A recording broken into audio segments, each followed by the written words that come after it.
Good afternoon. Is this already working? Hello? Yes. It's wonderful to see all of you. Such a pleasure to be celebrating 65 years of IHS's existence with all of you. I see partners, alumni, students, colleagues, lots of former colleagues, which is beautiful. So welcome. All of you who are here have been part of IHS's path, of IHS's impact along the years. My name is Hannah Schulz, and I'm the head of professional services here at the Institute. I get to work with a wonderful team and great colleagues. And we're here in the beautiful Pavilion Theatre of Erasmus University Rotterdam, just a few steps away of the Mandeville building at its 14th floor, which most of you know. And you know it as a place of community building, learning, and knowledge co-creation. But we also know that a lot of this knowledge co-creation and learning within the IHS sphere doesn't just take place here on campus on the 14th floor, even in this country, but maybe mostly outside of the country, in countries far away. And maybe I can ask this audience, all of you, who of you have not been born and raised here in the Netherlands? Not been, eh? Wow. So I see a lot of hands up there. Very many hands. Very nice. And just to get you know you a little bit better, who is active in the urban field? Very nice, very nice. Who is active in education, research, advisory? And then my last and maybe most important question, who likes bitterballen? So we'll get to talk about all of these things afterwards during our networking event. Today, and let me just bring up the agenda if this works. After a welcome speech by our general director, we get to bring back the topic of co-creation to this campus. During our first panel session, we will discuss how such knowledge co-creation takes place and what the role of IHS and other knowledge and development institutions is and should be. After a break in the second session, IHS staff and alumni will look at the past, present, future dimension of how IHS's impact has developed over the years and discusses how IHS responds to the ever-changing challenges in the urban field. On our panels, we're proud to host a number of high-level guests from influential institutions, such as the EU Commission, UN Habitat, and several universities, among them the University College London, the department, DPU.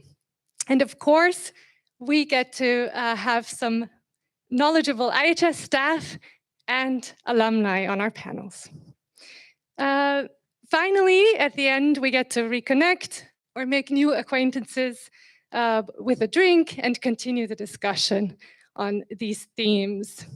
Before moving on to the first point of the agenda, I want to draw your attention to the goodie bags that you've all received. In them, you won't just find a notebook and a pen, little IHS brochure, but also a little memento, such as a phone holder and some seed paper. So don't throw out that piece of paper. It actually grows plants.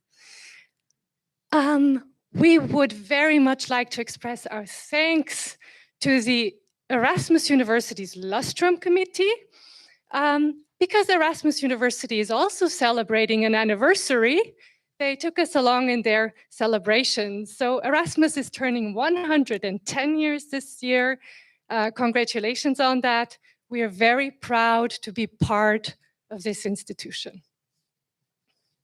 But first, I am more than pleased to give the stage to David Dodman, IHS's General Director for a bit more than a year now. Yeah, David counts the days, so he will tell you how many. David has been a coordinating lead author in the Intergovernmental Panel on Climate Change, or IPCC, as you might know it from the news. He has played a leading role in international research programs and has advised a wide range of governments and international organizations. His research interests focus on urban climate change resilience and informality, and he has also published extensively on these topics. Before IHS, David was director of the Human Settlements Group at the International Institute of Environment and Development, also known as IIED, in the United Kingdom. So David will now kick us off with a presentation on where IHS came from and how the Institute goes about addressing urban challenges. Thank you, David.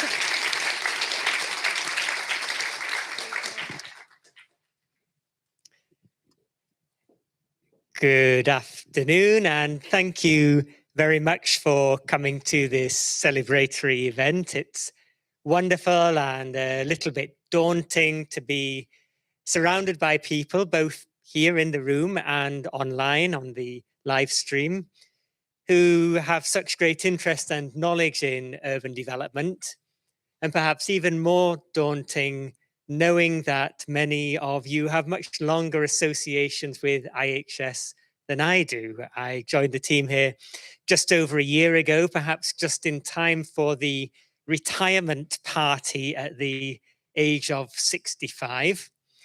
Maybe it's unfortunate here in the Netherlands, the pension age is rising. It's no longer 65, but very fortunately, IHS itself is nowhere near retirement.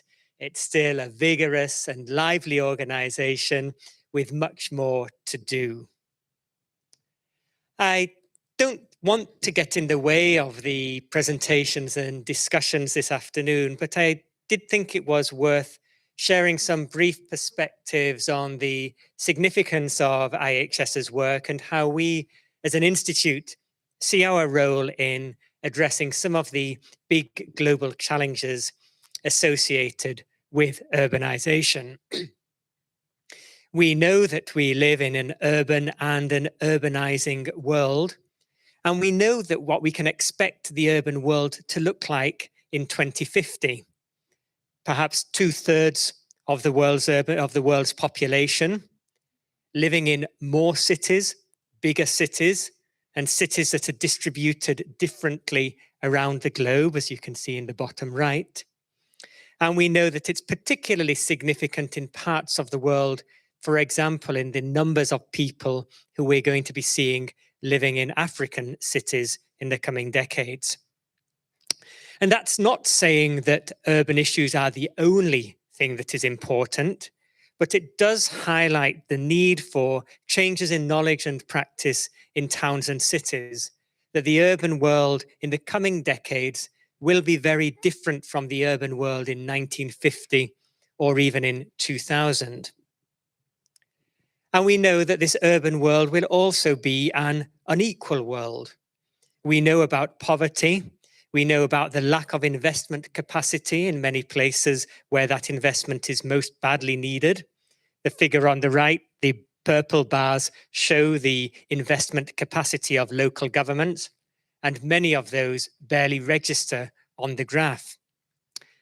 I was reading recently for a report for UN Habitat, the World Cities report that we're contributing to for next year, and came across the figure on the left, which shows the huge discrepancies in infrastructure stock in regions around the world, showing both how little of the current infrastructure and the projected future investment is expected in many of the places where cities are growing most rapidly and where they need that infrastructure and that investment the most. And for those who know my own work and interests, it won't be surprising that I want to highlight the ways that cities contribute to climate change and are at risk from its impacts, using two figures from the latest IPCC report. At the right, seeing the cumulative urban population and responsibility for greenhouse gas emissions. The total size of at the left, the total size of the blocks showing that cities in developed countries and cities in Asia and the Pacific are really the main sources for these emissions. We cannot solve the climate crisis without addressing the carbon emissions from these places. And we also know that cities are facing some of the main risks from climate change.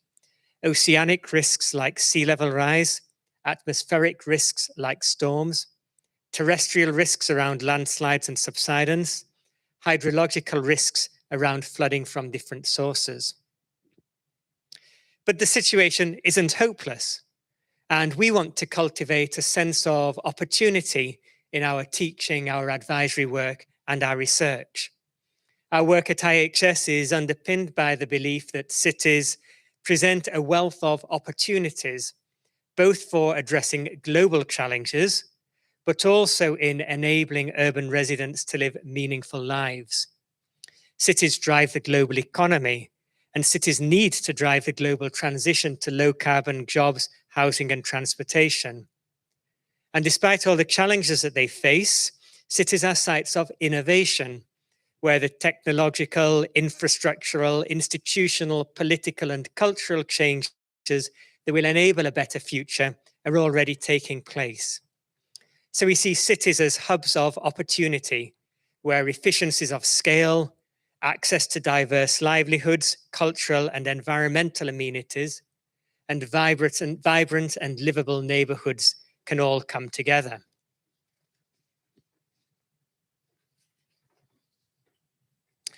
Which is why we work towards this vision of cities that are livable and just, as well as socially, economically, and environmentally sustainable. And we do this through seeking to implement our mission to inspire and empower urban professionals and citizens to make cities work for all. We've been doing this for 65 years, and it's always nice to see some pictures from the past, and perhaps surprising how often people fondly recall the round building that was home to the Bouwcentrum since its original formation in 1958. Also like seeing the changes in clothes and fashion and hairstyles compared to the students in the 1970s. We've been working on overseas projects for nearly 50 years now, since the mid-1970s, and have moved from a focus on being a training institute to delivering the Masters in Urban Management and Development, and in more recent years, a PhD program. IHS has evolved as an institution as well, organizationally, moving from being a stichting, a foundation, to a BV, a private company, and as Hannah pointed out, proudly being integrated within Erasmus University, Rotterdam. We have a large and diverse staff, 56 colleagues from 25 different countries, and a large and diverse student body. The UMD this year has 116 students from 40 countries. But this is only the core of IHS. Of course, we also have a growing and vibrant PhD program with about 20 students, and our student body is widened because of the growing number of other master's programs that we deliver in association with various other parts of the university. We continue to work on three main pillars: education, research, and advisory. But I prefer to see these more as strands in a rope, with each component contributing to the strength and the effectiveness of the others. For example, I believe that our advisory work is much stronger because it is informed by the knowledge generated through our research and teaching. And our students do often indicate the value that they get from engaging with instructors who are actively engaged in practical projects. So we want to make the synergies between these pillars or strands even stronger. Along with Erasmus University, we will have a focus on impact, impacting policy and practice, recognizing that this is made possible through effective partnerships. In terms of our own internal processes, our current organizational strategy runs to the end of 2024, and we've just begun the process of talking about a new strategy. Some of you may already have been contacted about this, and we hope that you will join us in thinking about the direction that we at IHS will take in the coming years. But we want to spend most of this afternoon looking outwards, thinking about collaboration, cooperation, and urban change. I'm really delighted with the topics and with the speakers who will involve in the 2 panel sessions, which is thanks to a great deal of hard work from many of our colleagues, some of whom you will see, and some of those who are more behind the scenes. I'd like to reiterate my own gratitude that you have taken the time to join us for the afternoon, and I look forward very much to a stimulating and interesting time together. My final task is to hand over to the moderator for the first of the panel sessions, Ore Thika. Ore is a senior specialist in urban land and housing here at IHS, and she will introduce the session and moderate the first panel. Thank you very much.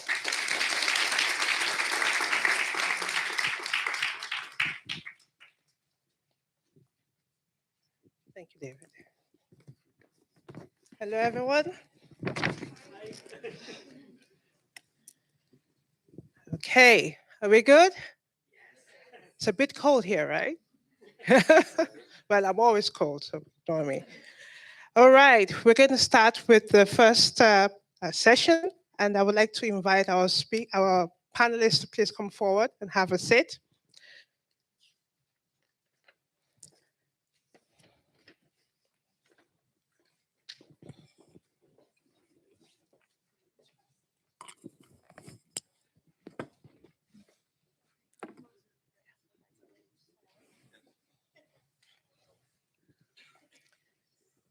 Okay, well, good afternoon, ladies and gentlemen.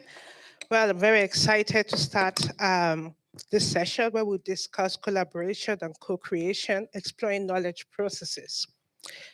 This is a very important topic for IHS because that is the reason why we were established, to share knowledge and co-create knowledge. And IHS marks 65 years as a knowledge institution. The discussion of knowledge sharing and co-creation is part of our DNA, it's in our blood, so to say. It's also very timely and significant because cities, which is very central to what we do, is rapidly evolving and transforming. And therefore, we have to also evolve and transform likewise. I'll introduce myself in one sentence. I've practiced this a lot. One sentence to introduce myself. I think I've done a good job. I'm Ore Thika. I'm a senior urban land specialist at IHS. And I'm absolutely delighted to be here and honored to be the moderator of this session. Before we start this thought-provoking discussion, I'd like to express again, as my colleagues have, my appreciation for everyone who took the time to be here. And we ask for active participation and your involvement. You being here definitely makes the discussion more meaningful. I will start by asking our panelists to introduce themselves. I would love to do it, but I think they'll do a better job than me in introducing themselves. So I'll start from the far right. Elena? Hello, can you hear me? Yes. Hi, my name is Aline Roldan. I'm here representing UN Habitat. It's a great pleasure to be here. We are collaborating for almost 40 years. My supervisor, director of the division, could not come, but he was like remembering that in 1985 was the first time that he collaborated with IHS. So it's a really good pleasure to be here. Thank you. Welcome. Thank you. Then Michael. Thank you very much. Is that working? Yes. Okay. So my name is Michael Walls. I guess also important to just acknowledge the reason we're all here and congratulate IHS on 65 years. or 75 if we take it back to the earlier date on the timeline there. I'm the director of the Development Planning Unit, DPU, at University College London. We regret the fact that you nicked one of our lecturers from us in the form of David Dodman, who used to be a lecturer at DPU, although not his primary job, but a sad loss, but a happy gain, I think, for IHS. So congratulations on 65 years, and thank you for the chance to be here and celebrate with you. Thank you, Michael. Lars? Hello, thanks, and also happy to be here. I'm Lars Grunwald. I'm from the European Commission, based in Brussels, and work with development cooperation and our partner countries and supporting urban development projects there. Thank you, Lars. Robert? Good to be here. My name is Robert Nestelaar. I'm from Rotterdam, the Netherlands, and I have a background in economics. I'm a city marketeer for 20 years, and I'm the co-founder of an initiative with Erasmus, including IHS, on stimulating urban knowledge exchange and how can we improve this. It's called Closer Cities. Thank you. And very close to home, my colleague Laura. Hi, everyone. Very nice to see you all today. I'm Laura Quadros Anishi. I work at IHS. I am an alumna myself. I have been here for the past 7 years, working on urban sustainability and climate change. Thank you very much. A round of applause for our panelists, please. The central question is, how are knowledge processes changing? Can we think about that a bit? Let's take a minute to think about that. How are knowledge processes changing? And hopefully at the end of this discussion, we'll have answered that question, at least attempted to. Today, our panelists will cover a wide range of subjects, starting from the evolution of knowledge processes, the shifts of knowledge processes and the impact they have on academia and other professional domains. We'll look at the obstacles and hurdles faced with capacity building and the corresponding strategies employed. We will also discuss how capacity building efforts can be tailor-made or tailored to enhance multi-stakeholder collaboration and participation and co-creation. We will look at various ways in which stakeholders can collaborate to achieve shared objectives. And of course, we'll bring it back to reality. I will look at the practical, real-life expectation of the effectiveness of knowledge sharing, and we'll investigate the means by which sustainability can be realized in what we do. I think you've heard enough from me, and you would like to hear from our panelists. I'll just run through how this 1 hour will be. We will start with me asking questions to our panelists, and we'll give them enough time to respond. After that, we will open the floor to you, our audience. We'd like to hear from you. We ask you to actively participate. You could ask questions or share your thoughts on this, and we'll have a discussion. And then we will have panelists go back to the panelists and have them give their final words, statements. And yes, and if I have the opportunity, if there's time, I'll try and sneak in 1 or 2 questions, throw a curveball in there and make it more exciting. Okay, so let us start. Michael, you're up. Thank you. So Michael, my question to you is, are knowledge processes changing, and in what ways? And what is or should be the role of knowledge institution in collaboration and co-creation of knowledge? Thank you very much.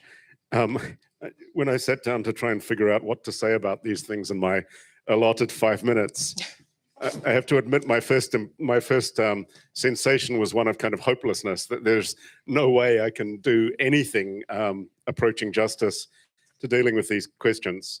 But they're questions that are so fundamental to, I think, the way we all need to work, and particularly, I guess, to the question of what role universities play in these processes, that I think they're very good questions and ones that it's worth trying to frame and have a discussion about. Hopefully, I'll try and touch on some points which maybe help frame some of the argument, the discussion later. That would be at least the best outcome that we could imagine. So I am not going to answer the questions because I can't answer the questions, but hopefully I'll touch on some things that are relevant.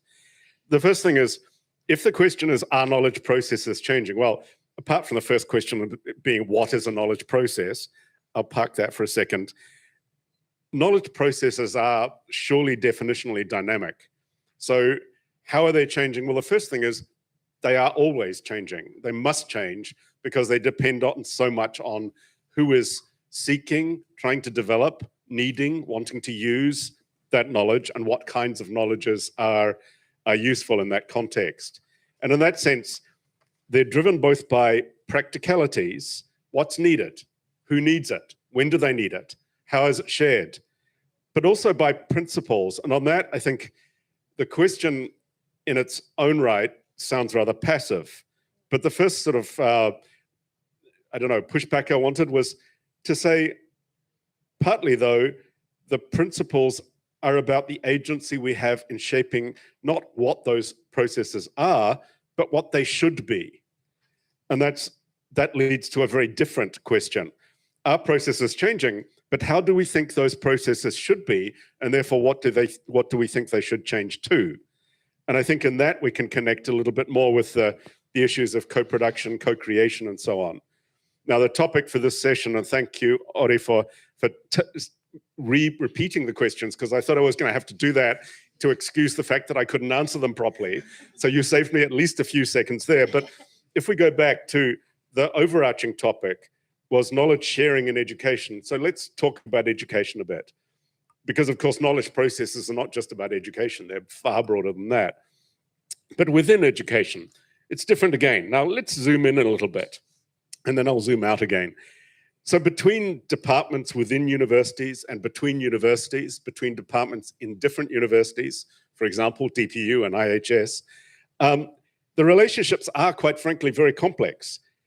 For a start, they're a little bit competitive and a little bit collaborative. And often, and I have to say in academia, one of the sins of academia is that we tend a little bit too much to be too proprietorial about our knowledge processes. In other words, the competition wins out over the collaboration. And what I mean by that is the tendency for academia to silo its knowledge processes and forget, even within universities, to collaborate across departments or across faculties and so on. And that's a problem. It's not an insignificant problem. I'd like to think that we have an opportunity here, and I think that in the past we've shown the ability to reach out across that divide. But nevertheless, it's something that's worth noting. And knowledge processes reflect those divisions, those tensions. Almost certainly, academia in general is typified by that sort of prevalence of competition. Yet in principle, so in practice, that's one thing, but in principle, we talk all the time about collaboration and interdisciplinarity. I don't know about IHS, maybe you've solved this problem, but for us at DPU, understanding what interdisciplinarity means and then implementing it in practice over time is really, really difficult because it runs against some of the pressures that we have to work with on a practical level. So there's almost certainly more in the collaboration for us as both a unit or an institute and as academics individually, if we really think about it, to place more emphasis on collaboration than we often have, and yet we're torn in the opposite direction. Now, if I zoom out again, the second question gives some space to do that. The second question that what he just said was, what is the role of knowledge institutions in collaboration and co-creation of knowledge? And on that, I think we have to think not just about what are the interdepartmental or inter-university relationships, but also how do we support broader knowledge processes with partners. So in that sense, our role in supporting co-creation with partners outside our institutions is probably the thing that should lead, in some respects, the way we develop the relationships between our institutions. And perhaps that brings us nicely back to the principles. We're all driven by idealizing vision statements. If I tell you what DPU's one is, it is, we believe in a just world in which men and women are equally able to choose, plan, and manage their own lives and communities, and to influence local, national, and global development in ways that are economically, socially, and environmentally sustainable. Those are wonderful words. Aspirational and utterly impossible to achieve. And one of the things we face, and by the way, IHS is making cities work for all, I would venture to say is no less aspirational and no more achievable. And one of the things I think we're confronted with at the moment in thinking about how our collaborations work as universities, as departments within universities, is to think about how to retain the aspirational element of what we do, but also engage with the realism that we live in a world in which we know that the SDGs will not be met. We know that we will not be limiting ourselves to 1.5 degrees increase in climate warming. If we know those facts, then we also know that a lot of the objectives we have about sustainability and inequality, reduction of inequality, social justice, climate justice, are also going to involve very, very difficult and complex trade-offs. And as universities, it is surely our role in a central, to be in a central position to facilitate meaningful discussions on that, because we also know that the alternative of doing nothing is not acceptable either. Now, if those two things are true, then we have to work out a role that is both complex, that is riven with tensions, and which pulls in very different directions in both practicalities and principles. I'm almost finished because I'm out of my 5 minutes, but I do want to make a couple of comments about, so what that means is we have to ask the question, how particularly do we work in the practical context in which we find ourselves?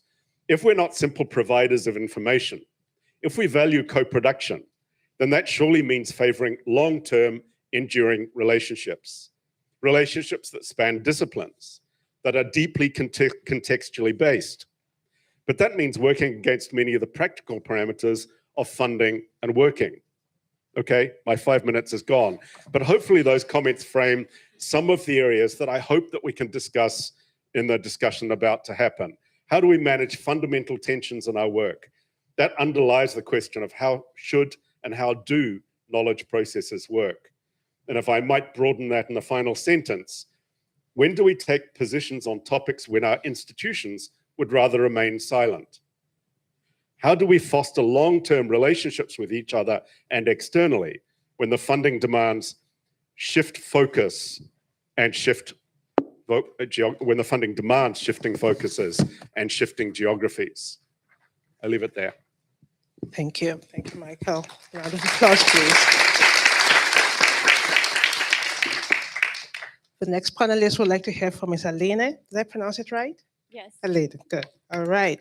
Alene, please, based on your work in the capacity building unit of UN Habitat, please can you share with us what are the primary obstacles impeding effective knowledge sharing and co-creation among diverse stakeholders?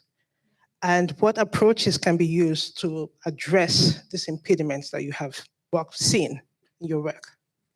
Thank you. It's really difficult to talk after him. I almost gave my 5 minutes to him for you to keep talking. So I would like to first start talking about urgency, because as that all challenges that you have in urbanization, climate change, you're talking about urgency. But when you're talking about capacity building, you're talking about long-term processes. To build the capacity of a person, of ourselves, university and throughout, takes a long time. To change institutions, take a long time. To change policies, take a long time. So you're talking about challenges that need answers from yesterday, and you're talking about capacity building processes that need answers that take decades, perhaps, to really complete. So there is for sure, frustration there. And I want to bring it, maybe I will not have answers for the question of solutions, but also talk about the challenges, and perhaps you can think about the solutions together. Because the current ways that you're approaching is not fast enough. It's not going to change fast enough things. So let's put ourselves in the role of a decision maker in a city.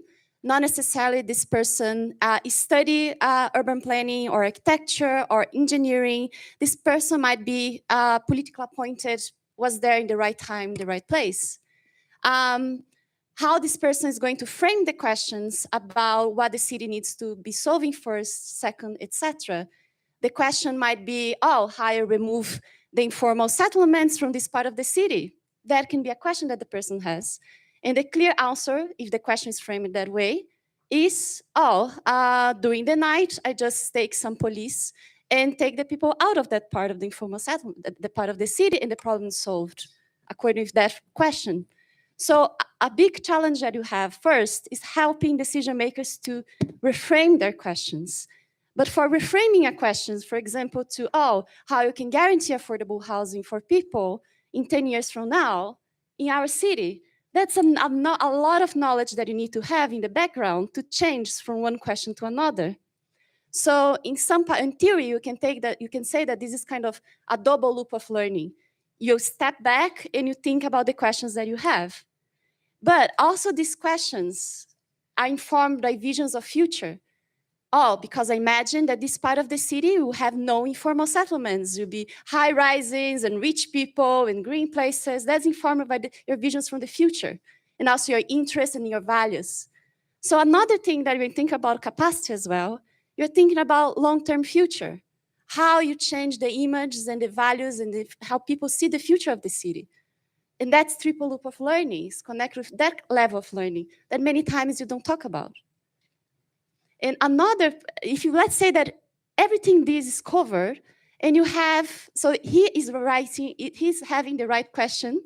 He wants to having sustainable, inclusive, affordable housing 10 years from now. He or she is asking the right question and have a nice vision of future, etc. Now, there is another challenge, because linking to what you just said, knowledge is dynamic. To answer this simple question, you have multiple layers of knowledge and skills that you need to have. For example, you need to have knowledge about land use management. You need to have knowledge about finance.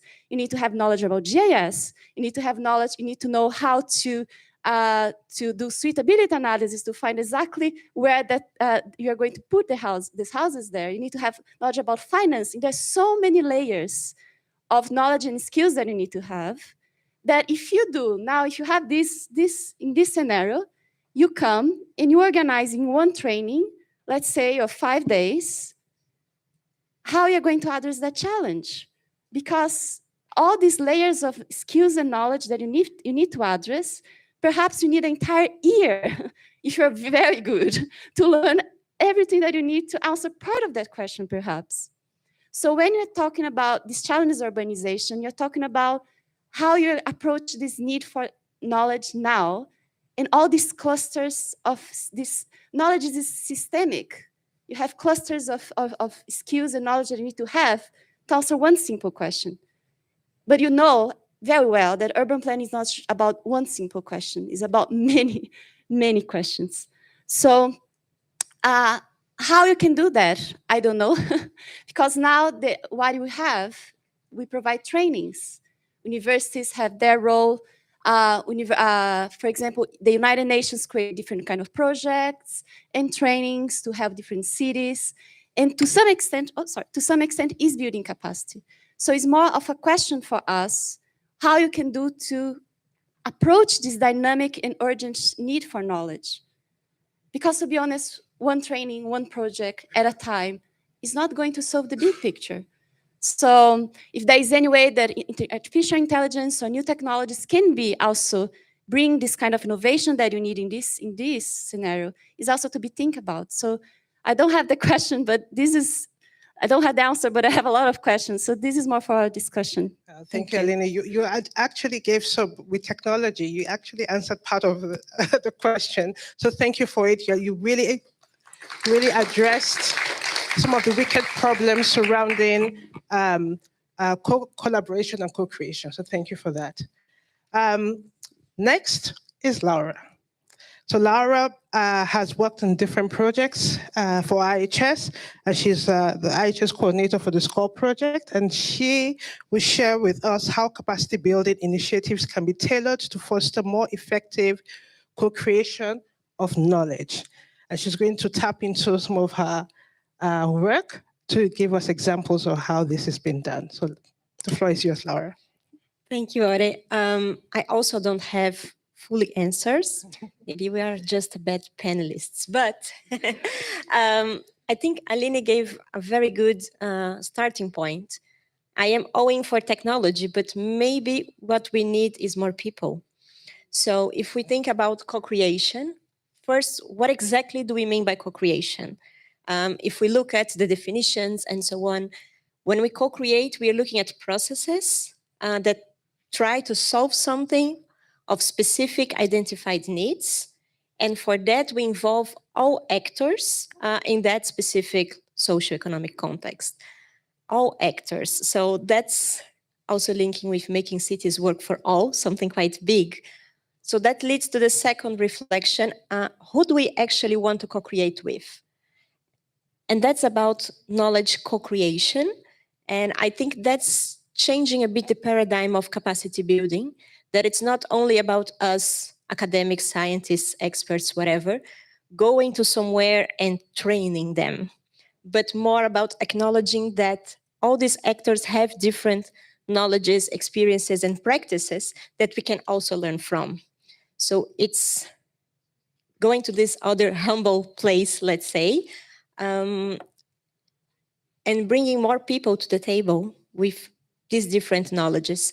So Ora asked me to talk a little bit about experiences. And I think one of the most wonderful things of working at IHS or studying at IHS, most of you are studying, is that we have the chance of meeting people and discussing about cities with people from all over the world.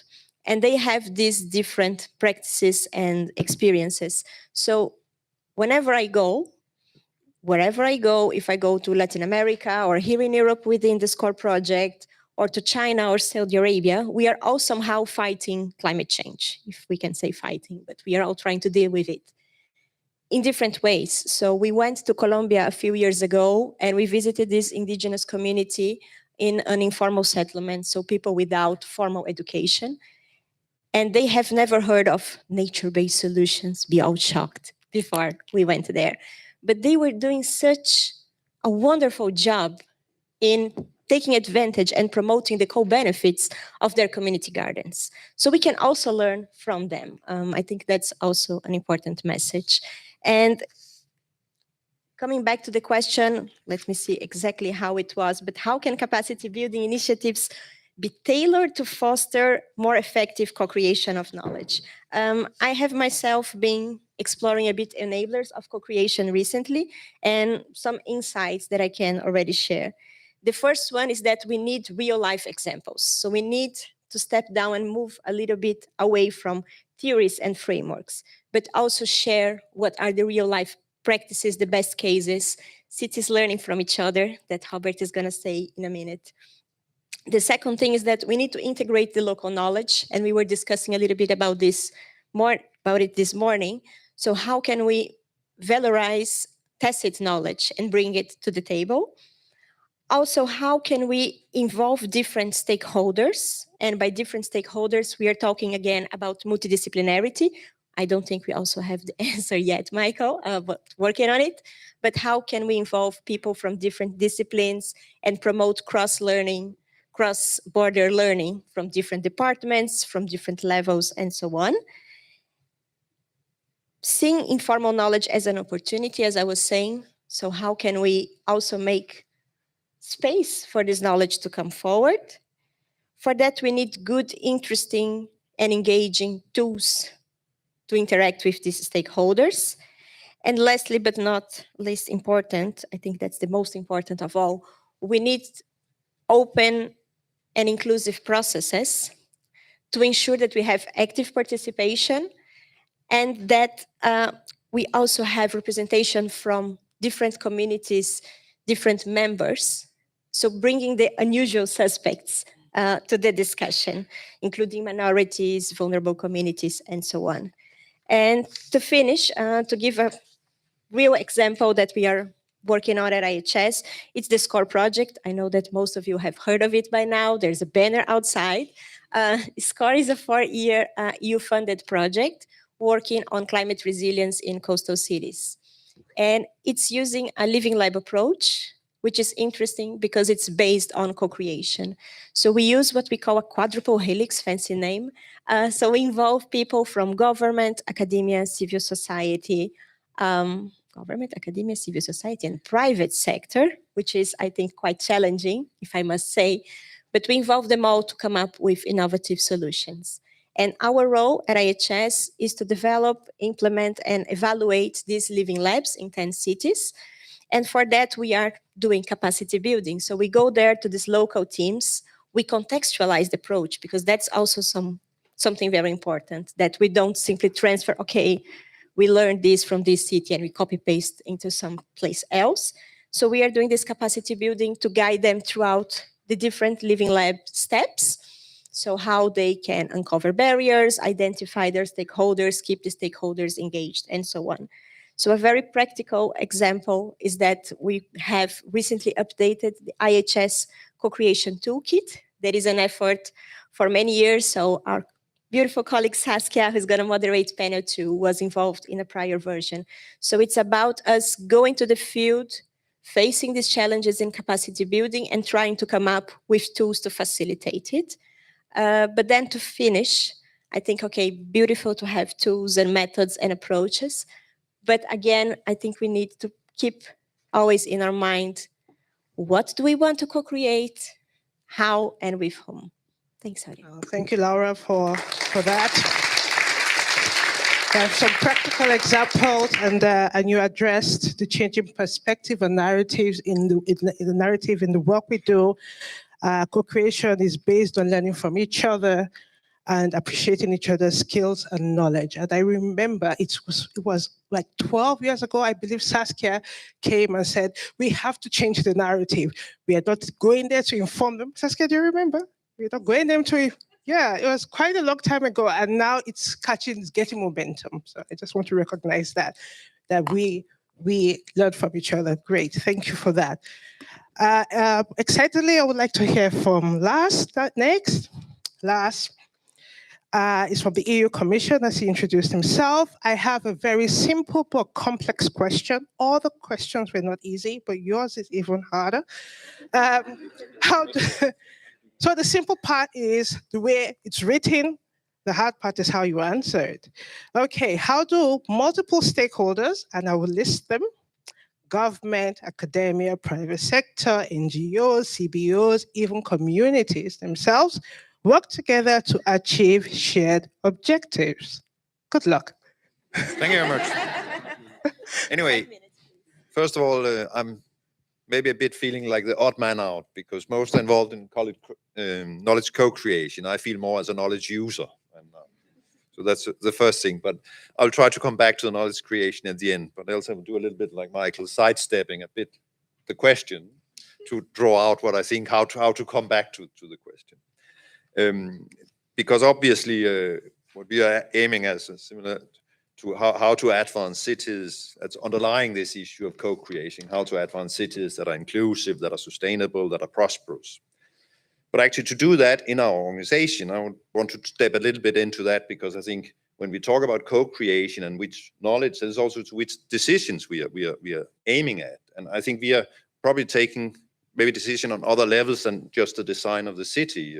Often we are engaging, as was mentioned, with institutions that implement this here. We are more funding, what should we say, sort of programs, supporting programs. So many of the discussions are on a different level, but I still think they are relevant for the forum, so allow me to dive a little bit into that. Because the first question, if I could see 3 levels, and the first is a little bit, why do we do urban development at all? And this is evident in this environment here. But if I go to our institution with a large budget for supporting project, they're faced with a multitude of priorities. If you go to the countries, they are faced with a multitude of priorities.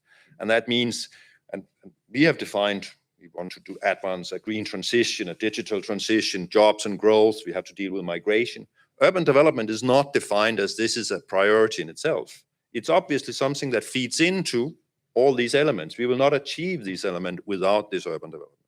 But in many of the countries we are as a partners outside the EU, they also might not say, what we really want for you is urban development. They want various infrastructure, they want all the job creation, industrialization, etc. So there's constant this, how do we bring it onto the agenda? And I think an institution like IHS, UN Habitat, are in some way lighthouses that brings this on, that we have to focus on urban development. But this, I think, is a first question, and also how do we maintain that focus on saying urban development is one of these, an area for these solutions. So this is the first level of question. If you then go to a more below that, then some say when certain countries, we then go in and say, here we want to work on urban development. We have several countries, take Africa, to go to Tanzania, Uganda, to Ghana, where there is a decision, let's work on secondary cities. Then comes the next question, somewhere here, a little bit practical, designing such project. What is it we then should do? We cannot come and do everything with our grant money. So there also the knowledge of how to actually have methodologies to prioritize what is really needed in these cities. How can we work with these cities that have some ideas? How can we bring in other parties to actually prioritize which type of actions? Is it building capacity? Is it bringing forward dealing with flooding, dealing with waste? We all have these, and often there are projects that are already geared, we want to go this way, but there's a different set. How do we help that, decision and clarification on where to focus in the projects? And then at a third level, a little bit the implementation, how do we deliver? And this is when we start discussing the co-creation, getting all the people involved, etc. This is how do we actually make a change? How do we ensure this is sustainable? How can we advance solutions that are adapted and can advance these goals? And again, here I have to, one thing that often with the deliver, what we are working a lot on, this is how do we bring these engagement to actual implementation? And this often require financing and investments and a total different set. And that means how do we come in a situation where this can be advanced? How can we mobilize this finance? How can we or assist that this will be mobilized?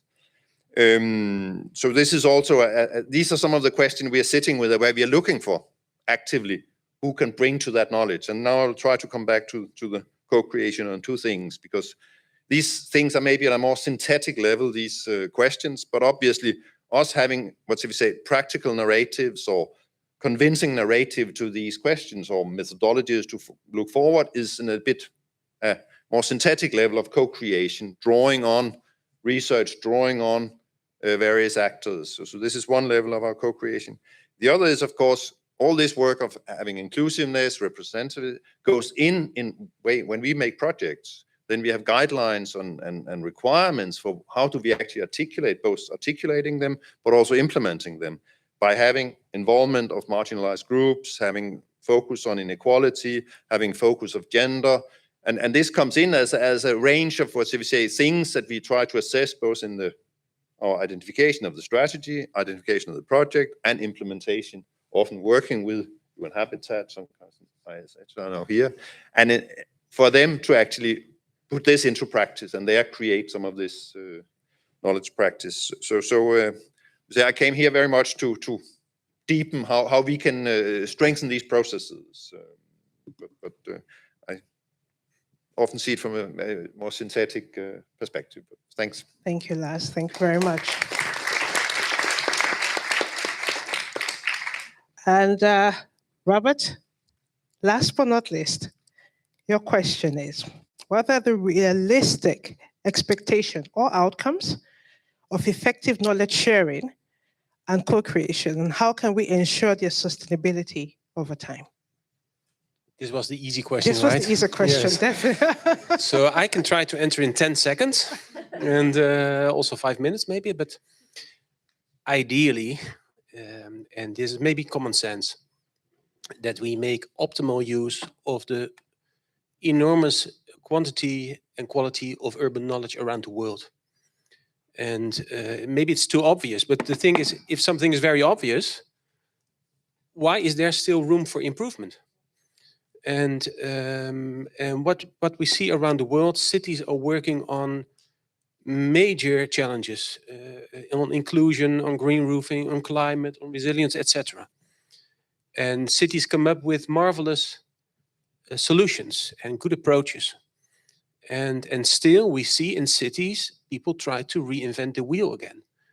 And within the Closer Cities project, we want to develop a better understanding of urban knowledge sharing optimization. It's that simple. So ideally in 5 or 10 years from now, and well, as we all have heard, we are not on track for the SDGs. And this might be an assumption that if we manage to not only improve but optimize knowledge sharing, but improving is good. But I think we should all go for optimization, and that's tricky. That we go to the max, that we say, okay, because no city and no urban professional is expert on everything, but everyone can bring in something of value. And I think we overlook this, and there's a lot of untapped potential, and that's more than a pity. So within this research of 10 years within closer cities, really want to find what are the barriers and the boosts for an urban knowledge sharing. So the lack of trust, technological complexity, patented solutions, they do not work for sharing, right? So, and we do this in an academic way, and congratulations on IHS 65 years, because I think scientifically substantiated insights and proof is so much better than assumptions. And we see in so many cities that, I don't know, name a city, that the civil servant says, well, our city is so unique. What has worked in another city will probably not work in our city. That's really a preoccupation, and it's an assumption. And I'm not saying that sharing is easy, because there's always fine-tuning needed, there's locality, it's not copy-paste or duplicating. Some projects can be duplicated, others like mobility plan, I don't think that the mobility plan of Sydney can easily be copied. So ideally, we develop a better understanding, so what are the barriers, and lower the barriers and embrace the boost. And yeah, so maybe I can share some other thoughts on this, but this is like the brief answer, if it is answer to the question, Ore. I hope it is. I like what, I think it was the Climate Resilience Office of Copenhagen. I forget her name, lovely lady. I met her a few years ago. And she said it's about cities helping other cities to get better. And it's really nice, because some cities are an expert on climate or on, I don't know, whatever topic. I work now for the city of Almere. Arnhem. I used to work also for Arnhem, but the city of Arnhem, with an expert on electricity and energy, and also sustainable fashion. I used to work for the city of Rotterdam with port development. And every city has some knowledge that they can share, and including urban professionals. And I really agree with Laura that we need, it's about people and yeah, technology, but so many people can bring in knowledge of value, especially the people that live in the street themselves. So, and I think that knowledge can also bridge between the public and the private sector. And when it comes down to trust, we see public-private partnerships for urban development. And I think that the academia can really play an important role to make objective analysis of situations. And of course, last year we had a meeting on the water, energy, food nexus in Floriade. And we saw that the lack of trust between private and public sector, because they might speak a different language. And the SDGs could be an excellent language, but also the language of the pace. So what is the pace of the private sector? What is how fast do civil servants want to go? So I would say two recommendations: continue good research and effects over assumptions. And another way is a structured and disciplined way of sharing. So not just right? But do it in an excellent way. And one idea that I shared with a guy from Utrecht, he is actually responsible for green bus shelters. And many cities around the world, they call it Utrecht. They say, well, you have these marvelous green bus shelters with plants on the roof, etc. Can we learn from you? And Maurice Prijs, the civil servant in Utrecht, says, sure, you can. And I can. How can I help you to implement the green bus shelter? I think in Leicester and in Melbourne, etc. So I think such attitudes are excellent. This is just one guy, but I think if we all have this attitude, and maybe if mayors around the world support their civil servants to say, well, you work for my city, but 1 hour a week you work for the world, I think that would be nice. And we all know, like, chief executive officers, chief financial officers, but why not a chief sharing officer? So maybe every city should have someone who supports and inspires the people who work in cities, because sharing is not easy, we know. But I think if we collect all the knowledge on this very important topic, we can make good steps. Thank you, Robert. Thank you. Cities helping other cities get better. That's well said. Thank you. We would like to hear from the audience. You're So important. What your thoughts, your questions, please.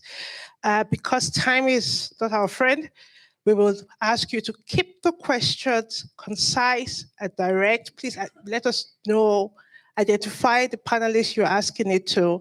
And yeah, we'd like to hear from you. Anyone with a comment, questions, ideas? Beautiful people, anyone? Oh yes, up there. So this is just kind of a general question to all the panelists. We talked a little bit about contextualizing how we can make a solution work in different parts of the world. Where would you guys think is some tips of like what we can take back from our knowledge here to other places? Because a lot of us are international. We want to try and find ways we can implement urban strategies elsewhere in the world. So where would you propose we look towards? And where's that to the whole? Anyone? To the whole. Okay.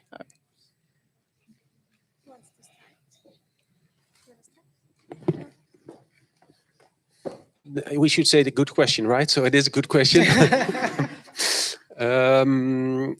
Yeah, I think it comes down to comparability of situations and the transferability of approaches. This is like this holy grail. It says urban solutions that work. But that sentence is not complete. It's urban solutions that work in certain circumstances and locality. And I think for many topics, when it is feeding cities or inclusive or any topic, I think it's very important to try to look what are comparable cities or communities for our situation. And for feeding cities, maybe like the city of Rotterdam can compare itself with, I don't know, Dortmund or Strasbourg or Bordeaux, whatever. But for other topics, you look for other cities. So this comparability depends on the local context. And like the size of the city, I think like 3 million people in a city, you say, you don't compare yourself with a small town, but maybe for some topics you do. So yeah. Thank you, Robert. Could I add something on that? Yes, please. I mean, I think part of I think the answer is different depending on which organization we're talking on behalf of or which context.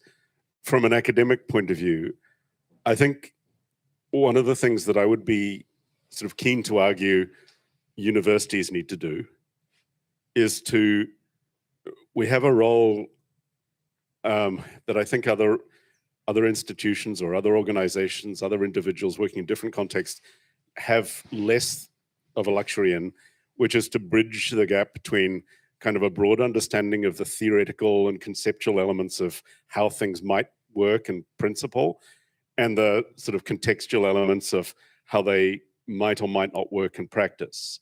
And I think that means inserting yourself in the conversation, which is what I was talking about sort of the need for deep contextualization. It's like, it's not just contextualization by itself. It's contextualization in which, sure, there's an investment in a location or a conversation, but it's one that's informed by the theory, the principles, the frameworks, but also an understanding of the practicalities of the context that you're talking in. Now, the difficulty there is not just collaboration is hard. Yes, it is. But it's also which conversation do you insert yourself into? There are thematic conversations about how to do sanitation or how to do, whatever, etc. There are also conversations which are about how do you do things on a broader level in a particular locality. Now, both of those are important and we have to make choices. But I would say that that's one of the key choices. It's like, do you want to be a thematic specialist? From an academic point of view, do you want to be a thematic specialist, in which case you're likely to work across different contexts and geographic terms? Or do you invest your time and energy and efforts in trying to understand one context on a multitude of different fronts? And that, I think, is a very important distinction, and either is possible within academia in a way that it's not within other institutions. So that was my contribution. Thank you. Lars.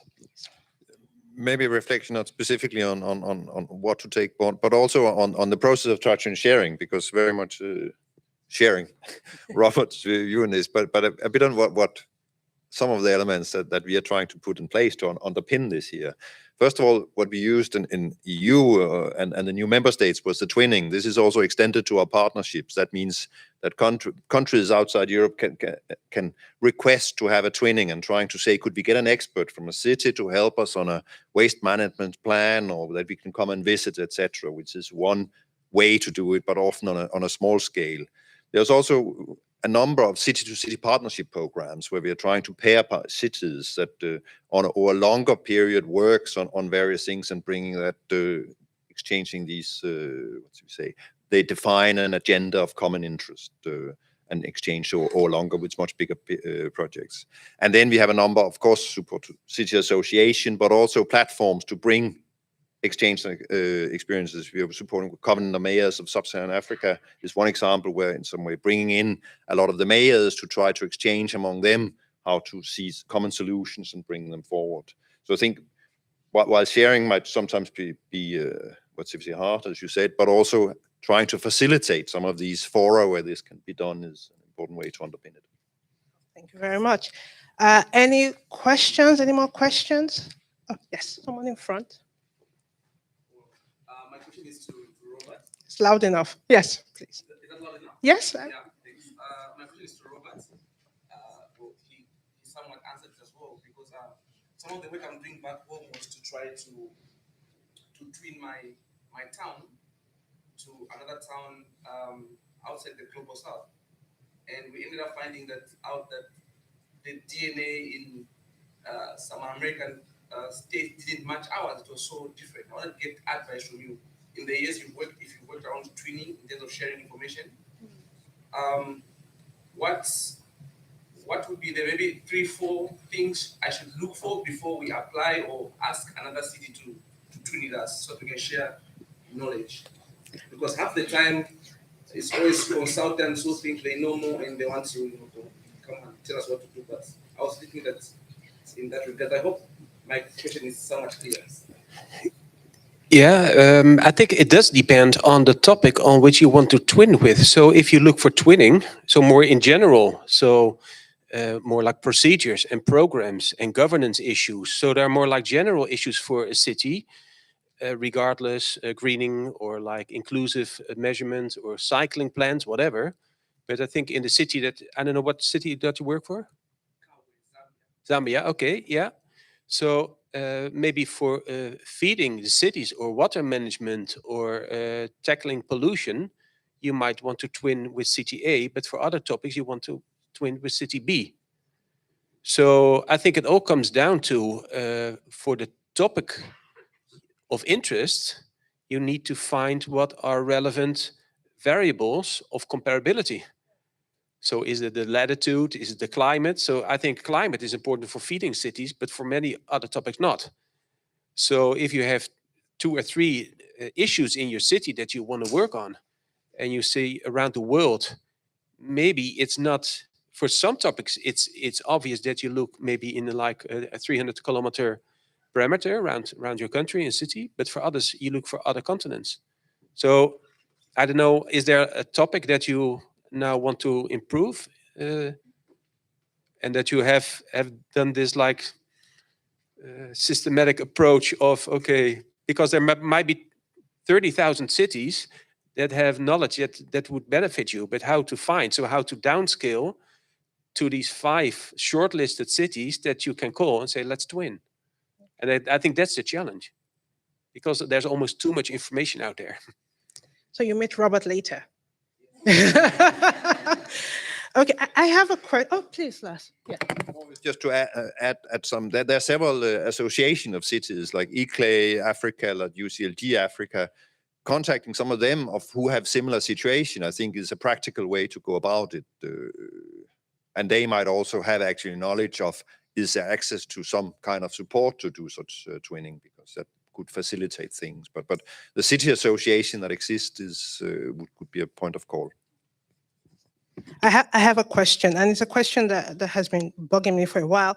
And my question to anyone that is willing. Oh, who's that? Oh, Okay, I will ask my question and you please don't answer and we get his question, okay? So my question is, how does technology or social media facilitate or limit collaboration, collaborative knowledge sharing and co-creation? And the reason why I'm asking is that we just have a flood of information out there. And we have fake news, we have issues of verifying what is true and what is not. How do you navigate this in terms of knowledge sharing and co-creation? And then please, the next question. Yes. Hi, good afternoon, everybody. My name is Emiel Wegelin. I used to be here some years ago. First of all, let me congratulate IHS on achieving this milestone. It's wonderful to be back and to be part of it. My question was triggered by something that Robert said, and that is there is a lot of unused expertise out there. And why is that not being made better use of? It brought me in my mind back to the issue that we used to tackle some years ago, and I'm sure you do it now. And it is, how can we make better use of our alumni? They're out there. They often feel a little isolated, at least in my time it was like that. And did we do a good job in making use of that potential? No, we did not. But perhaps I'd like to ask the panel members how they see this particular issue. It seems to me it's still pertinent for an institution like IHS, as well as DPU, because these people are out there and they're a great resource. That's my question. Thank you. Excellent question. How do we use the resources we have, our alumni, to further push the co-creation and collaboration agenda? I think that will be for Michael. Well, I mean, the alumni question, I'm sure that if IHS is anything like DPU, it's a hot topic. It's a very lively discussion. And the answer is, I don't know, because we're not doing it very well yet either. But we're always trying to think of ways. So if you have good ideas, please tell us, because we'd love to know. But you're right, there's a huge resource. We have so many people that are working in roles that they would have so much experience to share, that if only we could tap that a little bit better, then we would, and maybe we're facilitative, I don't know, but we would certainly advance the topics we've been discussing already significantly. I was going to avoid answering the social media question because I'm not sure. I mean, it's potentially fantastic and often awful. It's often a bigger limitation to knowledge sharing than it is a facilitation, even though the potential for it to be a facilitator of knowledge sharing is immense. So again, I feel like all the questions, I'm starting off by saying, I don't know, but I really don't know. I find social media has become more and more problematic over the years. Apart from being director of DPU, I do a lot of work in the Horn of Africa, particularly the Somali Horn. And one thing that is very not urban development is that for some reason or another, I have led a series of election observation missions to Somaliland. Now, don't ask me how I got into it. I can explain if you want to, but that's definitely over a drink. Social media is such a poisoning environment in that context, because it is so politicized and it has become worse and worse.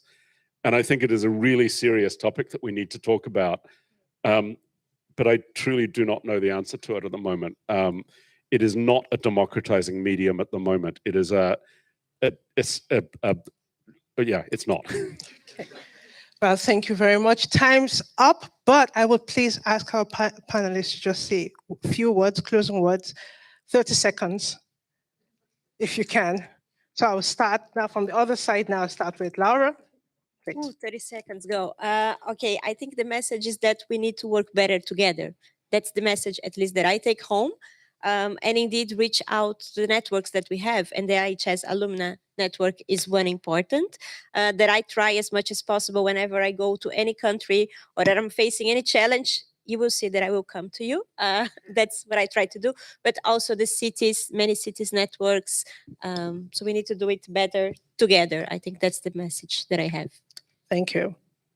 I think the last point underlines the importance of facts over assumptions, and the social media and everything is shared. But IHS, Habitat, ICLA, UCLG, all these organizations that know, they might not know everything, but they know a lot. And I think in the fight with assumptions, facts always win. So I think it's we need to underline the knowledge and facts and research over the coming years. So that's basically it. Das.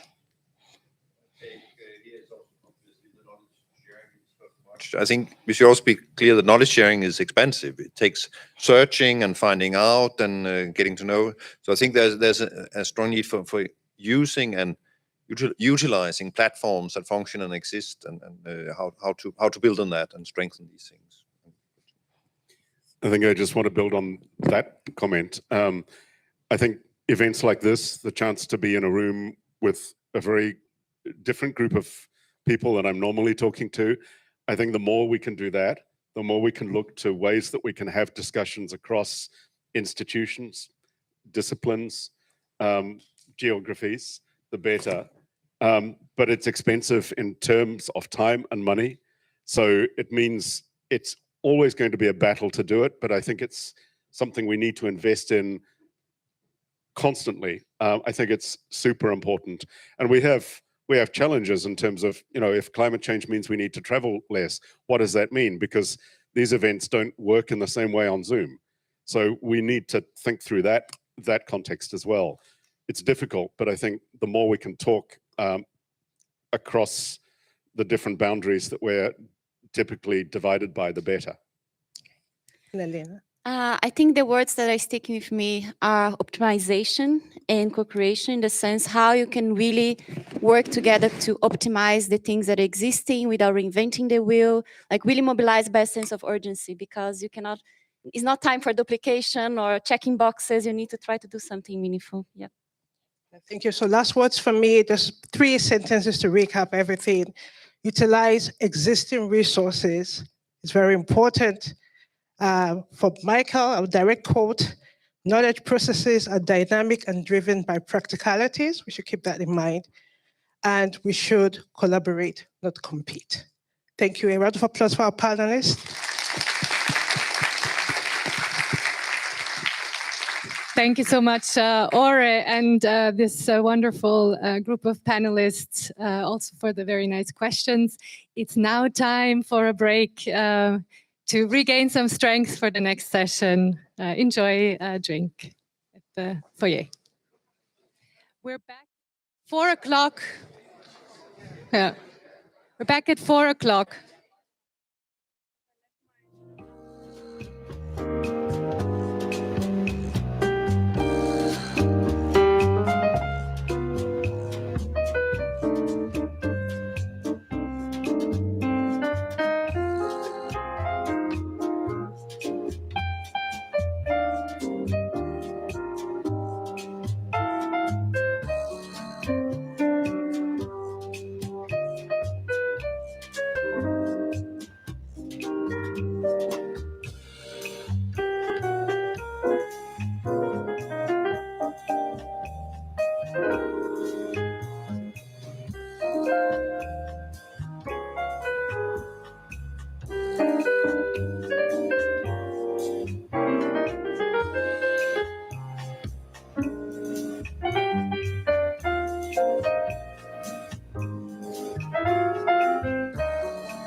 Welcome back.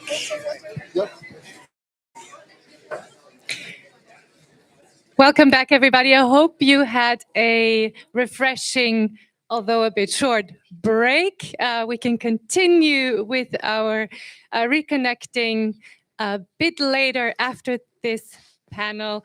And as a moderator, I am really pleased to introduce Saskia Ruijsink. Saskia is our former IHS colleague. And we were really sad to see her leave, so it's great that she's back to visit us today. Saskia currently works at the TU Delft and also for the Leiden Delft and Erasmus initiative. So thank you, Saskia, and I look forward to the second panel on the past, present, and future. So really exciting and a bit broad one. Yes. Well, thank you very much, Hannah, for this introduction. It is also really wonderful to be here. It feels like coming back home with a warm IHS family. So that's really, really nice to be here. Indeed, we're going to start off with the second panel about the past, present, and future, because the context in which we work is constantly changing. And how can we keep up with that change? And how can we actually adapt to those changes, stay relevant, and make impact? I would like to ask first, before we start with a very short introduction about this panel, to ask all the speakers to introduce themselves. And I think we can just start here with Elena. Thank you, Saskia. Good afternoon, everyone. My name is Elena Marie Ensañado, and I'm from IHS, and I'm working as an urban environment and climate change specialist. And I've been working at IHS for almost 10 years now, working on different activities from projects to advisory, research, and capacity building activities. And I'm very happy to be here with you today. Okay. Is it okay? Do you listen? Is it works? Okay, good. So my name is Mimi Ramirez. I am IHS alumni. So I was here 8 years ago, I think, like you, also a student. And I'm currently working at TU Delft. I am a postdoctoral researcher there, and I work with Utrecht Gemeente on spatial visions and how we can get more social values into spatial visions and the involvement of, the public into that. That's it. Thank you. Good evening, everyone. My name is Alexandra Tkachenko, and I'm also IHS alumni also from 8 years ago. And I currently work as urban planner and strategist at Cowper Companions, dealing mainly with the local Dutch content. But since 2 years ago, I also started an initiative, Ukraine-Netherlands Urban Network, to face the challenges we have after the Russian invasion in Ukraine.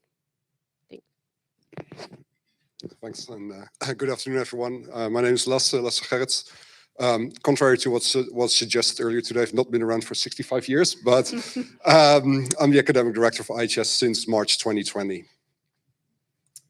Hi, my name is Beatrice, and I am an economics lecturer and researcher at IHS. I'm also right now chairing the educational board, and together with Sofia Pallerin, I'm co-coordinating the urban digital transformation and innovation, governance, and economics of cities, which I'll tell you more about.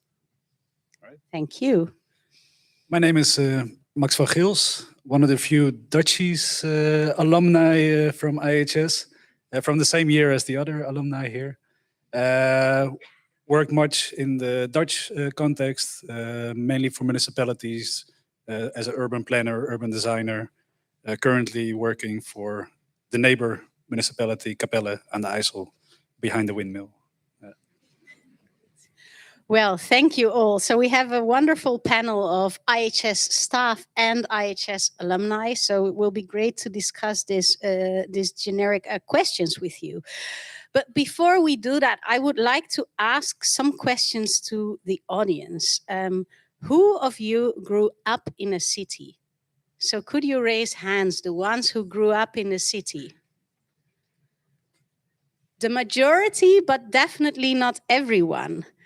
Can you go back to then, the ones who didn't grow up in a city, can you go back to the first time that you saw a city? Can you think back about that moment?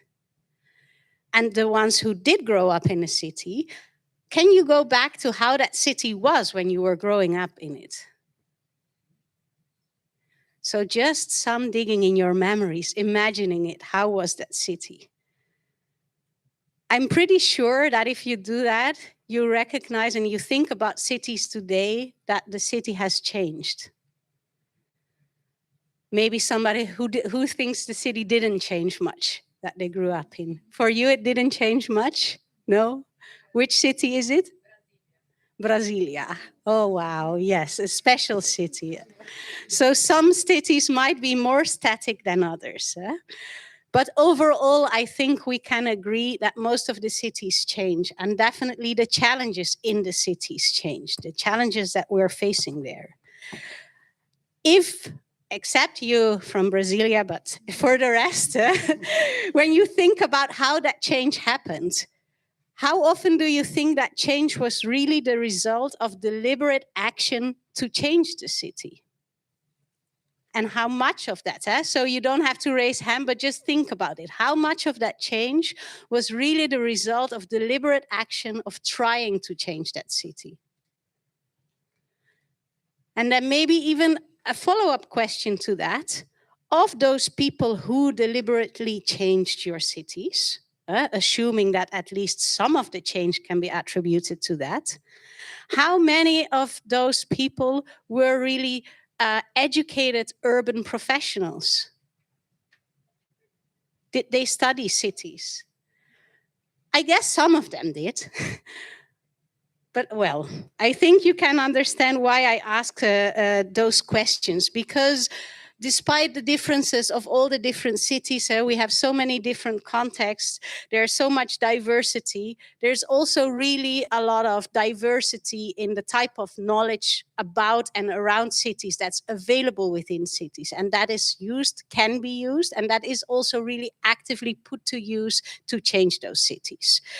And all this diversity of knowledge, of skills, of discussions around values that might be important, I think that matters, and that we understand more about this diversity. So I think that if we want to work towards staying updated, adapting to all the changes, it's good to recognize and to realize this. So I actually would like to see, thinking about all this changing in context, about all these changes that happen and the relevance of developing knowledge for within cities and for changing cities, we'd like to really address this. And it's we have kind of a structured panel here. It's kind of interesting because we have somebody representing the research, somebody really discussing more about focus on education, about advisory and capacity building from IHS perspective, but also at the alumni level, covering also private sector, community initiative, knowledge institutes, public sector. So I would like to start with giving the floor to Lasse.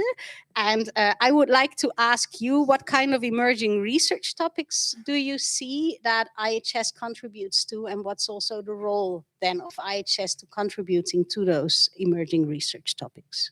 Thank you. Thanks so much, Saskia. So the answer to that question, I guess there are multiple answers to the question. One part is the very easy one, is just to highlight there are some classic themes such as inequality, social justice, housing, environment, sustainability, and then to add to that some newer themes such as digitization, its effects on urbanization, the use of digital tools in research, and so on. Actually, it's a long list, and I don't need to do this because everybody in the room knows this already. You're supposed to know it already. The other part of the answer requires a bit more thought, and I think that the current challenge for us is to become more transdisciplinary. I know it's been mentioned in the previous session, but I also want to highlight it once again. The field of knowledge has become extremely specialized and has become extremely fragmented. And so I agree basically with what Michael said earlier today. It is very fragmented. It is pillarized and put in silos. In contrast to what Michael said, and I need to disagree a little with you, it is actually functional in a way. It creates islands of lesser complexity that we can work on and that we start to understand a bit better. And I think over decades, over centuries, we have become better at understanding what drives cities as complex systems, for example. But it also challenges us. It means that we need to work much harder to break across those pillars and across those silos. Now that is easy sloganism, just saying, oh, we need to become more transdisciplinary. Now we need to put that in action. It also has to mean something beyond the slogan. So I think for us as individuals, it requires a little internal struggle. And the internal struggle is that on one hand, we have to get much better at what we're doing already, doing the same thing, but better.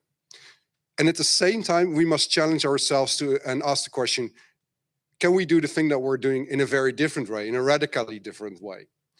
And to me, this is neither this nor that.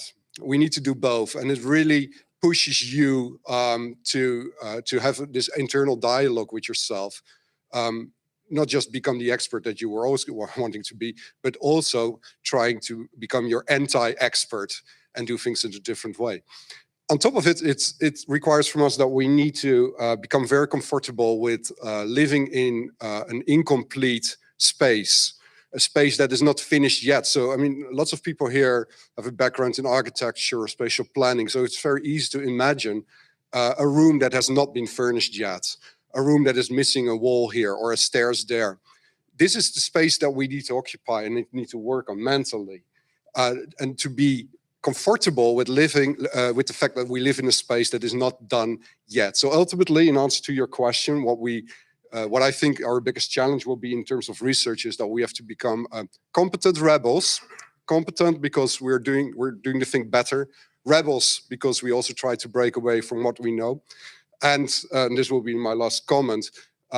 We should try and reframe the urban problem problems that we're looking at time and time again, we are very much caught into framing something in terms of the knowledge that we already have. It is much harder, but also better to let go of those frames and to look at the logic of the problem and start working from that. In that sense, I was really happy that comparative research was brought up earlier in the previous session, which is of course something that I really enjoy working on. So those were my 5. I'm not sure if that was 5 minutes or there or thereabout. Good enough? Very much. Well, thank you very much, Lasse, and very nice also to hear some kind of challenging of the importance of silos. So let's see, maybe that can come back also to the discussion later. Beatrice, I would also like to ask you, because it's not only research that's adapting to the changes, but also education. And education is also constantly changing at IHS. So maybe you could also give some insights. Of course. So I mentioned earlier our very long name for the new specialization.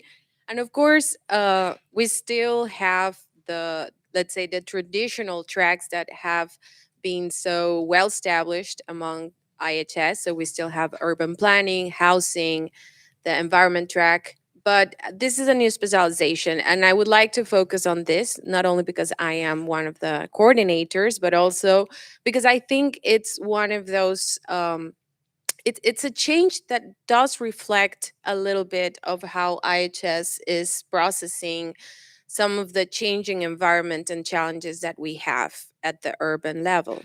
So I would like to start by explaining a little bit of the background. So we're taking some of the best elements that we had in previous specializations. So that would be the economics track, also courses on governance and infrastructure, and we're kind of giving it a twist because we're focusing on the digitalization and innovation processes surrounding it.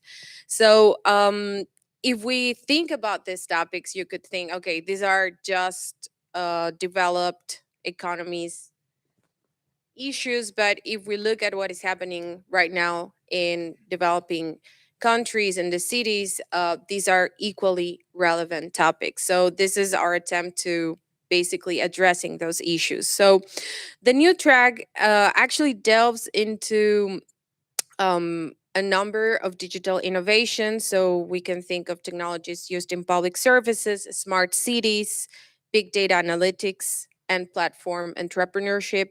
Obviously, we've all heard of machine learning, so we also integrate that. And we do that, but we do that from a critical standpoint. So the idea here is that graduates are able to evaluate this type of technology, so to embrace them, but also to evaluate them with a critical standpoint. That means that yes, you're able to go beyond saying, oh, okay, so smart cities sounds great, or platform economy, entrepreneurship sounds great. And just to maybe give an example, we can think of Airbnb, Uber, Alibaba, Amazon. These are giant platforms that have changed the way we sell things, the way we maybe travel, the way we move around the city. But we also know that this type of firms, that this type of platforms have come with perhaps more inequality or with different type of challenges. I think that the case of Airbnb in housing is a perfect example. So the idea here is that we look at these cases, but we also look into lesser known cases, for instance, public services. In the case of health, for instance, these are things that are already happening and have had perhaps some intended but also unintended consequences.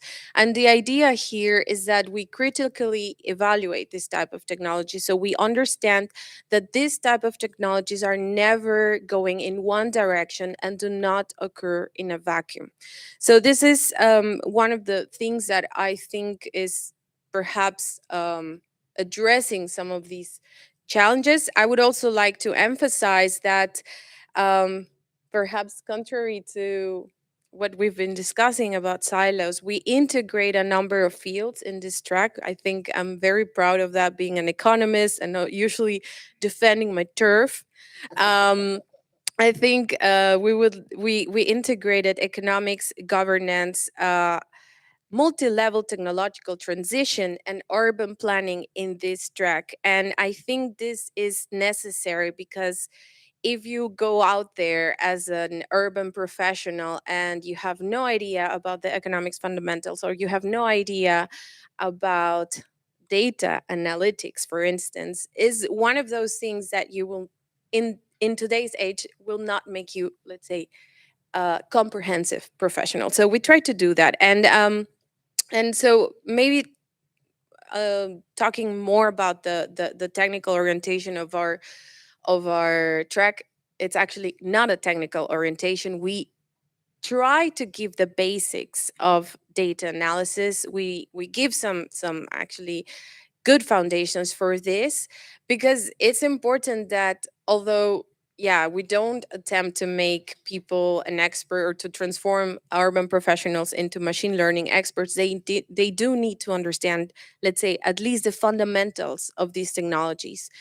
And at the same time, we also prepare students, we equip them with some comparative mixed methods, because it's also important that they know how to systematically evaluate different cases and obviously find out patterns. So this is Sophia's realm. I hope you notice I got a little bit nervous when I started talking about that, but it's her realm. Um, in any case, yes, we also I think this is a very important part. We allow students to focus on algorithmic governance. So in the last part, they can decide whether they want to focus on algorithm or economic development. And for instance, we know that algorithmic governance is one of those issues that are very, very serious and very critical about these digitization processes. Finally, I think one of the things that we attempted to do with this track was to keep a very clear definition of where our field starts and where or let's say the areas that we cover in this track start, and when the others let's say end. And so it's a little bit tricky, right? Because also when we talk about this type of trends, how can you leave something like sustainability out of that? So we also try to integrate them, but also from this perspective. And in general, the idea here is that urban professionals graduating from this track are also able to look at the big picture when it comes to these big transformations. And yeah, and that they are very well rounded, very well equipped with the skills, analytical, and also a little bit more technical, so they are able to think in a forward future forward thinking manner. So Thank that you. would be it. Yeah, Thank you. great. Okay, thanks, Beatrice. Well, I have seen also Forbes Davidson is here as one of the former colleagues of IHS, and I must also, when I started to first encounter work of IHS, I remember with Geoffrey Payne, he worked on this kind of book where you can do some kind of survey in informal settlements with actually hand drawings and very very different approaches, but in a way also already very much working with data, collecting this and analyzing that. So it's kind of interesting to see how this shift is taking place. Well, thank you very much. I would like to ask you as well, Elena, to highlight some of the work on the advisory and capacity building track, because this is all the three pillars of the work of IHS. Thanks, Saskia. Yes, I'm representing the third pillar, capacity building and advisory. So I would like to share four main points of what I perceive as shifts in urban priorities and key areas, how IHS is adapting to these challenges, and lastly, on possible tensions and challenges that arise from these. So the first one that I would like to highlight is about diversification and localization or contextualization, as you may have heard from the previous session. So there is such a diversity of topics and associated services that IHS does. So you've heard from Lasse and you've heard from Bea about digitalization or transformations, urban economics, among other things. And I'm also working on climate resilience and adaptation. So there's quite a variety of these topics from IHS colleagues.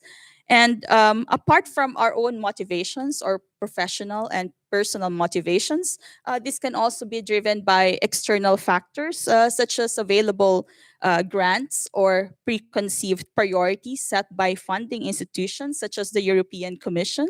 Unfortunately, I think Lars is no longer here. And in principle, capacity development should be locally driven, right? And this would be led by local needs and demands or concerns. And in projects wherein the overall approach is already set, there's an overarching objective that has already been defined. Localization and contextualization may still be possible. For example, in a project called SCORE that Laura also mentioned in the first session, we worked with 10 different cities and in 7 different countries, and we were able to pursue a localized agenda and tailored pathway for each city. So that's the first point that I would like to make, localization or diversification and localization. The second point that I would like to make is about IHS as a service provider and also as a partner.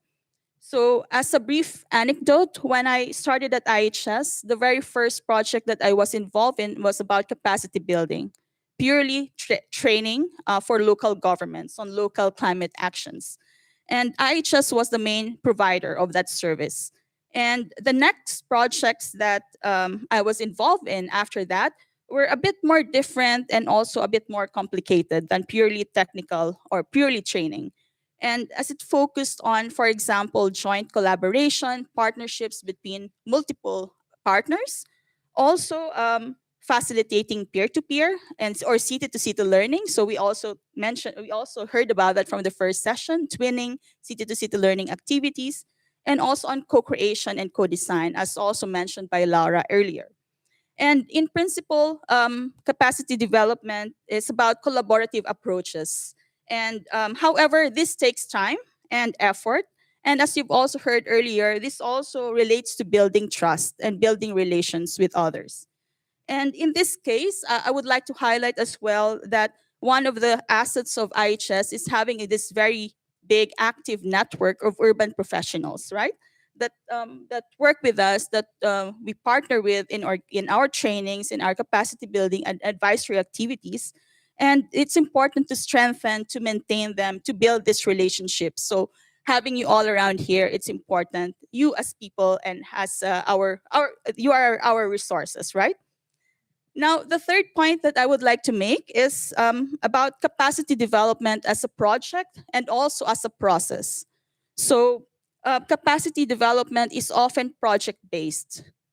I would assume that everyone would agree that it has its own specific budget with a specific deadline. And however, it's about facilitating a process of change over time. And this takes a long time for change to happen. And this was also mentioned, I think, by Alina earlier today. And more than the technical content, it is about promoting participation, collaboration, learning from others, sharing risks, sharing concerns, understanding shared needs. And for our current project, we address this, for example, by having different phases. So not just purely training, but also having needs analysis or diagnostic analysis, or towards co-creation and co-design, to prototyping, to monitoring and evaluation. And this guides the process. And also building a more long-term engagement, and not just thinking of a one-time training event, but also thinking of spin-offs after the project ends. And lastly, my fourth and final point is about individual and organizational changes or capacities. So developing knowledge, skills, and expertise or competencies often starts with the individual. It's about individual learning. However, what happens afterwards at the level of organizations, needs further examination. And this is about changes in organizational routines, patterns, practices, among others, which is harder to address and which is harder to solve. And my two questions for you would be, do organizations have a supportive organizational context in your cities that enables individual capacities to thrive? And also, what type of capacity development interventions should be needed at the level of organizations? And that ends my 5-minute response. Well, thank you very much, Elena. This was a very clear and a structured response and a nice ending, I think, that we all recognize. Well, we continue because we have the greatest resources of IHS also with us, the alumni, as Emil also addressed already. So no pressure, no.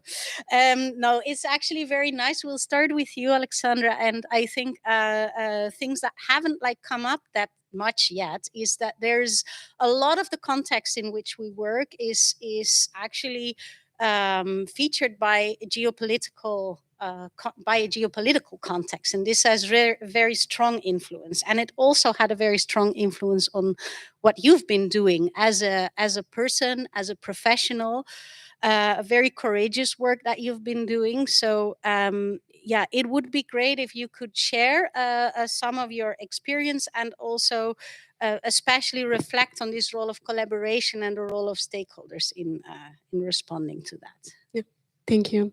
And I would also want to reflect on the topic that we have for the panel, the past, present, and the future. And I was thinking how to do it probably through my personal learning curve. And with the past, I would start was that as an IHS alumni, the first years, you're quite lost where to use all this knowledge you've got. And that was for all the students here, I feel for you. Get ready for the first few years, but after that, it will make a sense, all of this that have you been learning. And for me, what is help that I was really trying myself in different ways, like conferences, offices, private offices, initiatives, that all make sense with what I'm doing now. And then with the present, I would say, for the last 2 years, I say that in my normal life, I'm working as an urban planner in the Dutch office. And from all the knowledge I learned in IHS, I was a bit surprised that here we'll talk on a very high level, but when you go to the Dutch context, quite often people don't know what is SDGs or New Urban Agenda. What I in my personal bubble, people from Global South know about it way more than in Netherlands.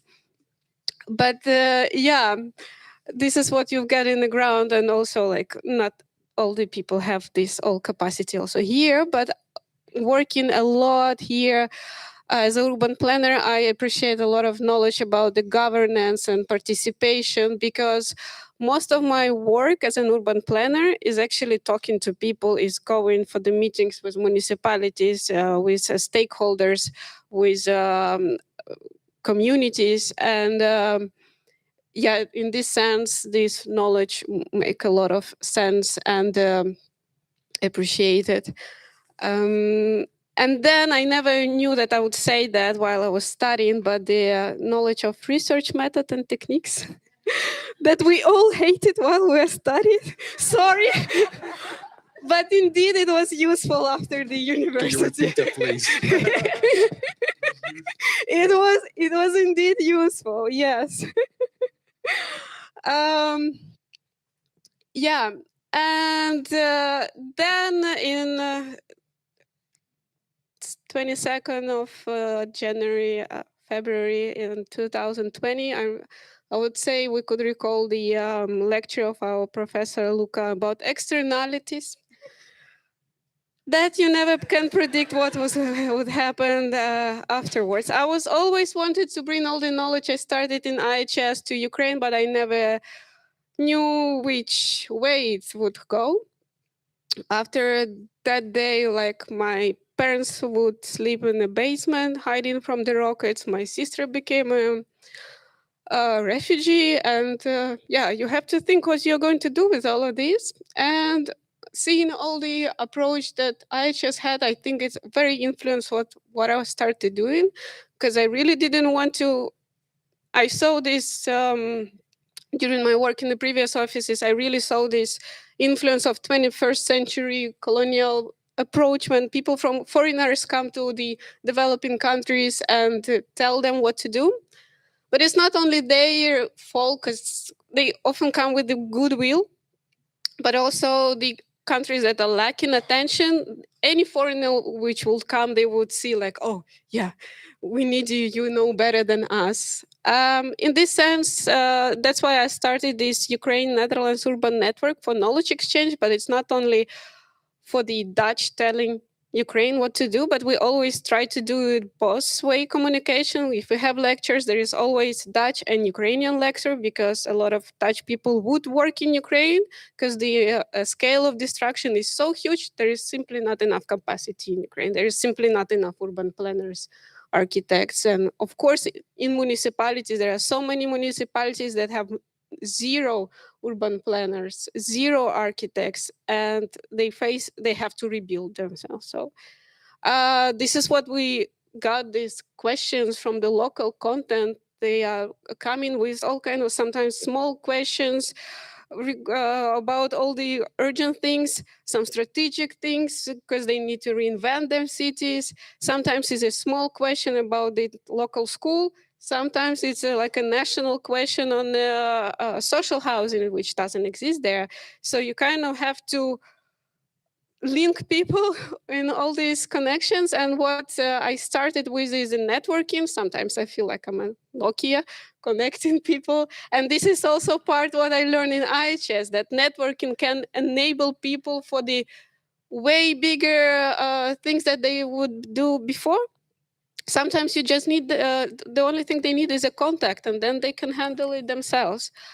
And then the capacity building, which I mean, it's one of the core of what IHS doing, and this is what people there are really asking for, because they faced with the challenges they never faced before and the scale they never would imagine. And in this sense, it's always like a collaborative way, in the way that you receive the questions from them and you're trying to find, how to help them with gaining this knowledge so they could go and do their work. And then the third pillar that we have is the think tank.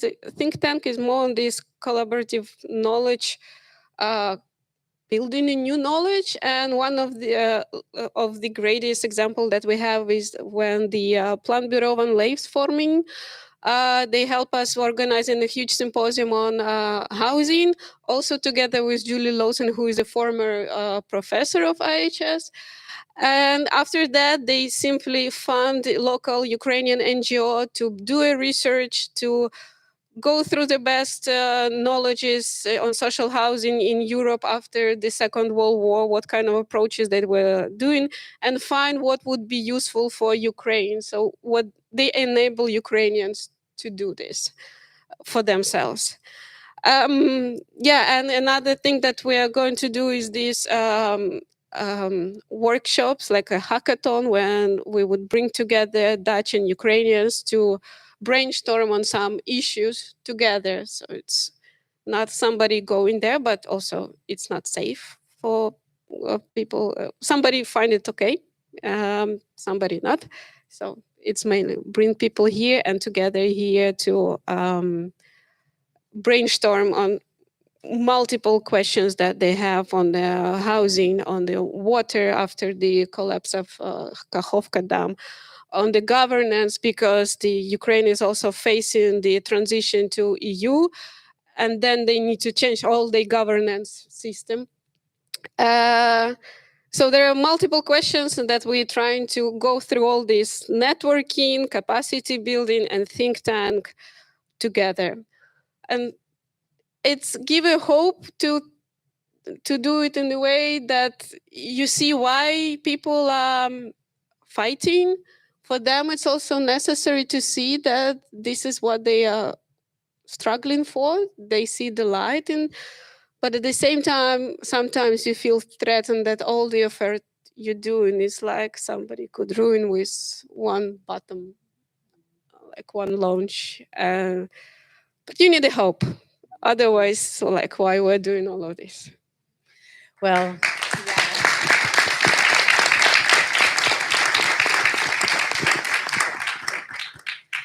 thank you very much, Alexandra. It was a very beautiful contribution, actually, coming very much from your heart, and I think also sharing very insightful experiences. We still have not so much time, but we do still have two panelists, and I'm also really looking forward to hearing your experiences. Mimi, you work as a colleague actually at TU Delft, and you also have experience working with local governments. From there, it would be nice if you can explain a little bit how that can work, how knowledge institutions, also international ones, can be relevant to in that collaboration process. Okay. Yeah. So first of all, I do want to say something about Sasha, what she was saying about the research methods and techniques. Yes, I remember we all come from mostly architectural or planning backgrounds. At least in UMD12, that was the case. I remember hating it, and I was like, "Oh my god!" Like we come from designing projects with just drawing, and now we're gonna do research. But it is useful, and I will tell you why. That is the thing. You can actually canalize it or channel it for something else. When you start doing research, coming from like an architectural design place, it's a very big jump. You come from just sketching and sketching things and making a maquette to trying to build a paper A1 that most likely will help you get funding to do your project. And it's something that is quite hard to do. It takes a lot of effort and adjustment, but you get a hang of it after a year or two.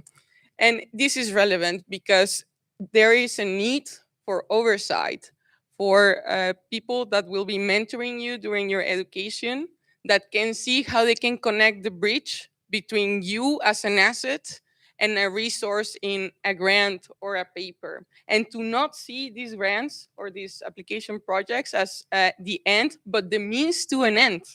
Like, it's not about getting the deliverable and getting the work package. Yes, of course, we have to do that because our friend Lars from the EU needs those boxes ticked. And it is the truth.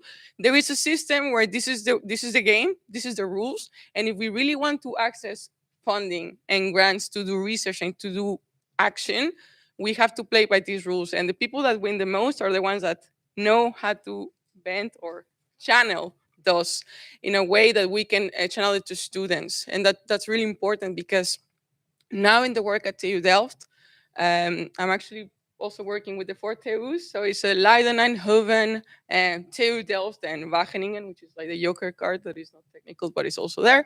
And the thing is that when you have all these people that I wouldn't say use, because use is not the word, to mentor them, to see how their knowledge can actually be applied in something that can make impact. You give them the hunger to go afterwards and do it themselves. It's like what Sacha was also saying in the beginning, after you finish IHS and you're a bit like a chicken without head, you don't know what to do with what you learned. Do I go back? Do I stay? How do I use this? Having the right mentorship can help you to channel those things and use it in an effective and impactful way.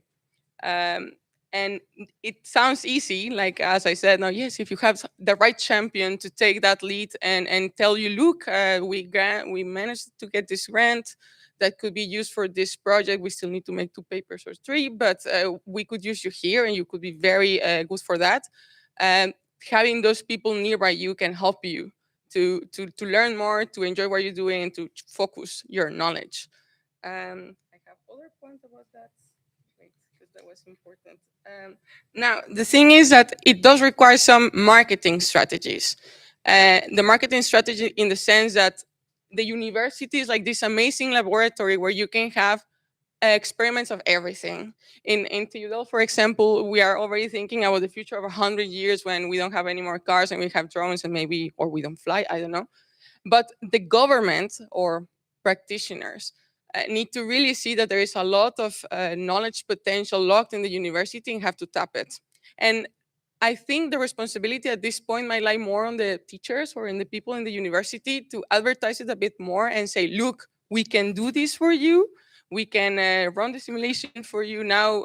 For example, we have this case in so the global south is in Indonesia, where there is this community that they wanted like a spatial assessment, but there was no data. And they said, like, okay, the Netherlands, they have PADOC and CVS and all these things. You have all the data, but that place didn't have.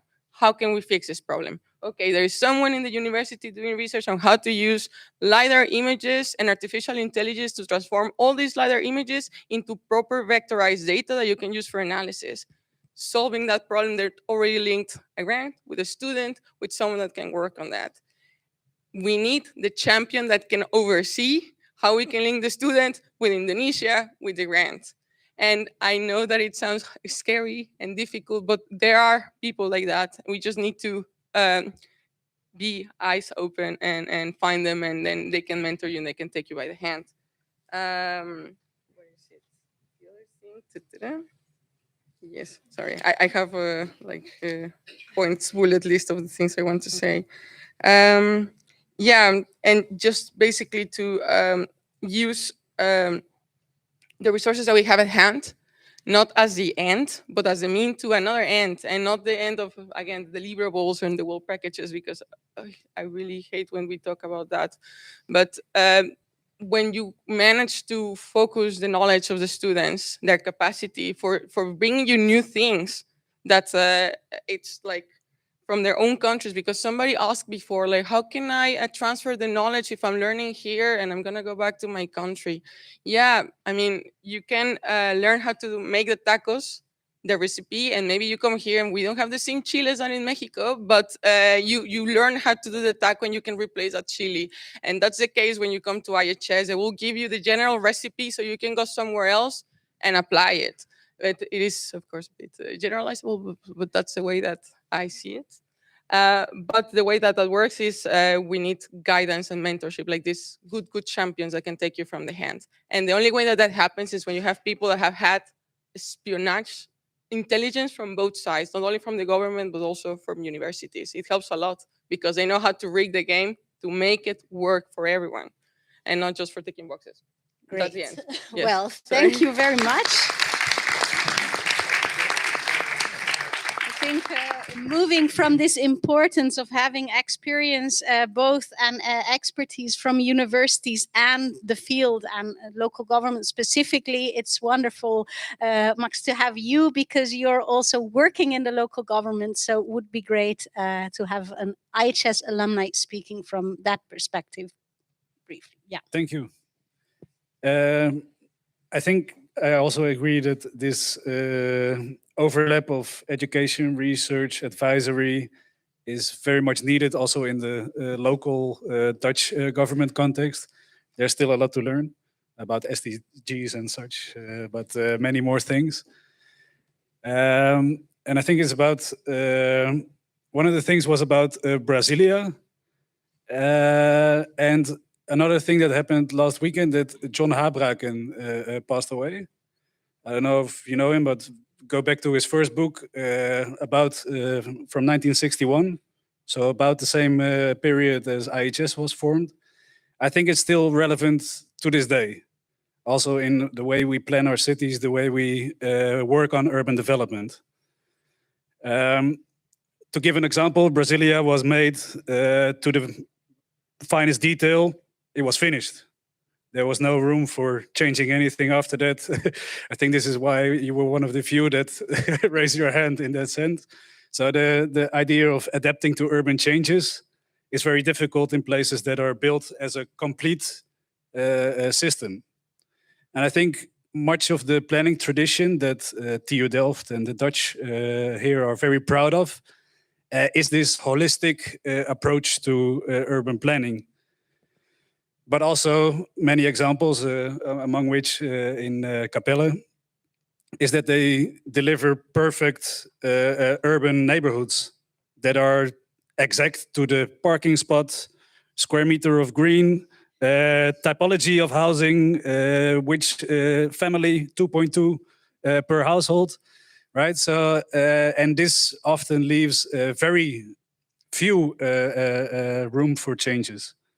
So I think like this is one of the most important things that we still have to learn, and actually is how can we create a framework, as Habraken would have said it, or the dragers, the support,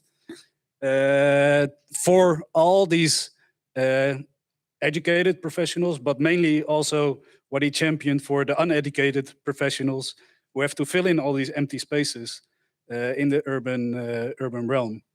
So I think this would be my message. Read John Habraken, very important, but also think of how we can create a playing field for the uneducated urban professionals who will have to fill in all the gaps that we create on this playing field in the urban development. We don't have to make a perfect neighborhood. We just need to create the environment in which we can adapt to changes, because the networks we put, especially if we're building new cities, new neighborhoods, new greenfield developments, they need to be adapted for hundreds and hundreds of years. So we cannot make a perfect neighborhood that will last hundreds and hundreds of years. I think we need to, make a good framework that can be changed over time. I think this is one of the most important things about how to adapt and things. Well, thank you very much.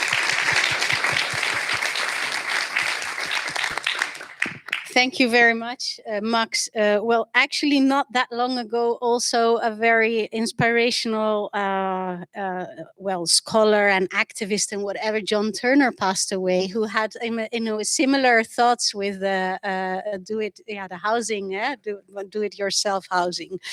Well, thank you very much. We do have very little time left, but we would like to give the audience an opportunity to ask one or two questions. So is there anyone who has a question or questions for the panel? In the back. Okay, I cannot really see, but I hope. Okay, please. Could you say who you are and ask your question? That would be great. Wonderful.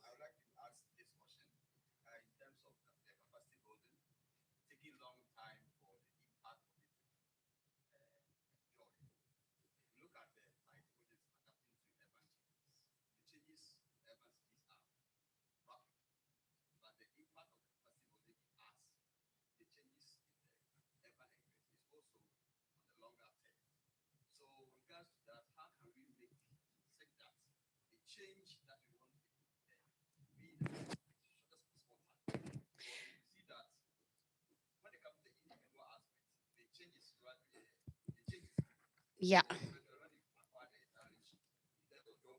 All that you can easily maneuver your way to get the change in your life. But regards to the institution changing for the urban to enjoy, that's where the challenge is. So now, how can we make the long-term changes that's in terms of capacity building gets to the institution be rapid, so that at least that change that we all want the cities to be will be at the same path instead of the urban centers changing rapidly, but Thanks. the change in the institution is very slow. Wonderful, thank you. So very good question, also very much related to Eliane, if I say it correctly, from you and Habitat in the beginning of this. Sorry, with the urgency. So things are changing so quickly, problems pile up, and the impact of capacity building is super slow. Can we make this faster? Or how and how? So maybe some of you would like to reflect on that very simple question. Well, maybe I think like one of the pictures that David showed was about the budget per capita, and I think Accra was one of the lowest in these terms. So I think the most important thing is the fundamentals. So for urban development, what are the highest priorities? You cannot do everything and be perfect in everything. So what capacity you want to develop is, I think, the most important question in this situation. So it's a question back Prioritization. of prioritization as well. Maybe I don't know. Maybe after you know what you want, capacity you want to develop, I think Elena knows how to. Yeah, I think we need more than 5 minutes for that. It's a very, well, for me it's a very difficult question, a very loaded question as well. That yeah, indeed, like the changes are actually very rapid as well. And how do you keep up, and what kind of capacities do you need to develop? And I'm just thinking at the top of my head, for example, like also a lot of knowledge goes away if there's if the people also leaves the organization, right? So it doesn't it's not embedded in the organization. So I guess what also I'm interested in as well is how do these organizations actually absorb the knowledge and make it kind of permanent, that whoever comes into the city or the organization would be able to use this knowledge, to take this knowledge and utilize this knowledge for a longer time. So yeah, I would be happy to discuss further this question. Great. Well, we have drinks soon, so there's plenty of opportunity for that. You would also like to react? Yeah, Sasha? very Yeah. quick reaction from what we can learn from what Ukrainians do, because they're very in the urge. And they're not only applying for the funds for the official programs, which takes a lot of time, they simply reach, like, it really depends on the personalities on the municipalities, but the most active municipalities, they simply reach everybody with any question, specific question they have, but you need to have a specific question before reaching. All kind of people they could to find the answer for this question and not waiting for some big grant coming in 1 year to do it. And yeah, they simply find informal way in other ways to get this knowledge when they urgently need it. Yeah, thank you. We can have one last question, and then we will close off, if there is. Yes, there is one last question. Maybe there's even two people now standing up. Maybe you both ask the question, very short and concise, and then we can see if we can combine, answer them combined. Yes. My name is Shyam Khandekar. I'm one of the alumni of IHS. I came here in 1973 in that round building. Wonderful. Okay. Welcome. And and I'm still working with IHS via My Livable City, the platform. Saskia, we know each other. Yes. What I miss in this whole adapting to urban change, and I see in particularly cities of the emerging South, what we are missing is we're missing on culture and history. So when you change, if you do not take that with you, you're destroying a lot of your culture. So I have missed in the discussions just now. That's all I'd like to say. And I hope you will all agree that that needs to be taken. And of course, our friend there, John Paul, will also agree. But I really think that in India, I have seen cities getting destroyed because of this need for progressing to a future which is really destroying their souls. Yes, wonderful addition. Thank you. The person behind me, yes, and then. My question for the panelists today, I see a very big problem in probably all over the world that housing starts to be less and less affordable. Buying a house and even rent starts to be more and more expensive, and people kind of can't keep up with this change anymore. How can we, or what can we do to change this thing? Especially for the future, because already this is a problem probably everywhere. Thank you for your question. So one of the big urban challenges worldwide, housing affordability. How can we address this? And maybe also what's the role of urban knowledge and an institute like IHS? Well, Yeah, I think Martin. the main issue with the affordability is in land. And I think IHS has a lot of experience in land markets and how they work and what kind of solutions can be found.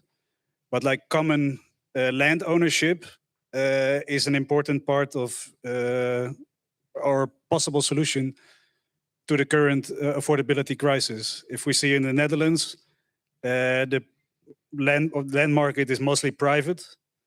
apart from some cities. You see that this private land ownership is where the most of the profit goes to, of the new developments. Is a big part of why it's affordable, among other like financial reasons. But I think land is something that IHS has a lot of expertise in and is a big part of the solution for affordability.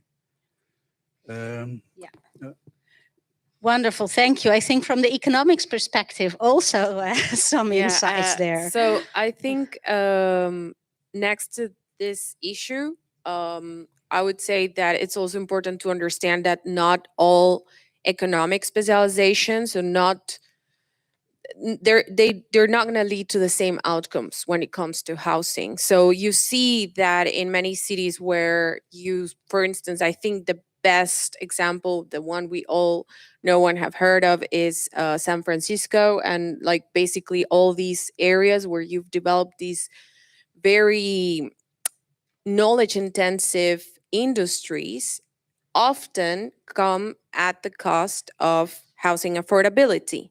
So these are the kind of things that you can also see happening here in Rotterdam, which used to have a different type of productive composition a few decades ago. And so it's important also to consider these kind of things. I wish I had a solution like just at the top of my head, but it's, I think the people from UN Habitat can confirm it's a very complex question. And and hopefully here in the UMD, we're able to address this question not just by coming with an easy answer, but understanding that there is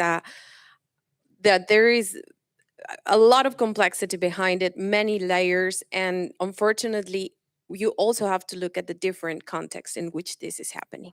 So, yeah, sorry. No, thank you. It was very nice to have that economic aspect of it. We are going to close off this panel. I think you're all very much looking forward to having drinks. Maybe just a few keywords of topics that have been introduced and discussed. Silos have a function. We should become competent rebels. Capacity development is in IHS DNA. It's very important to do that in a localized way, and IHS has different roles as service provider. The collaboration initiative needs to thrive, also different types of change. We need analytical skill set. We need to understand economy, technology, governance, planning, all of it, and we need to combine that. Was also confirmed by our alumni experience that this analytical mindset is very useful. We should but we have to be able to respond flexibly to challenges that occur. This can be very intense and very difficult, but it is really something that helps and move things forward. It is mentorship in that sense is also very important, guiding each other, and also not trying to design everything and trying to finish everything off, but create frameworks of thought in which things can happen and can emerge. And in that sense, also linking to the question of the audience, we might also capture and develop and cherish the history and the soul of the city, and not just look forward to the future where everything is changing so rapidly that we cannot keep up, but also create moments where we stand still, reflect, look back, and try to cherish the things that are important to us. So, well, that was thank you for being here.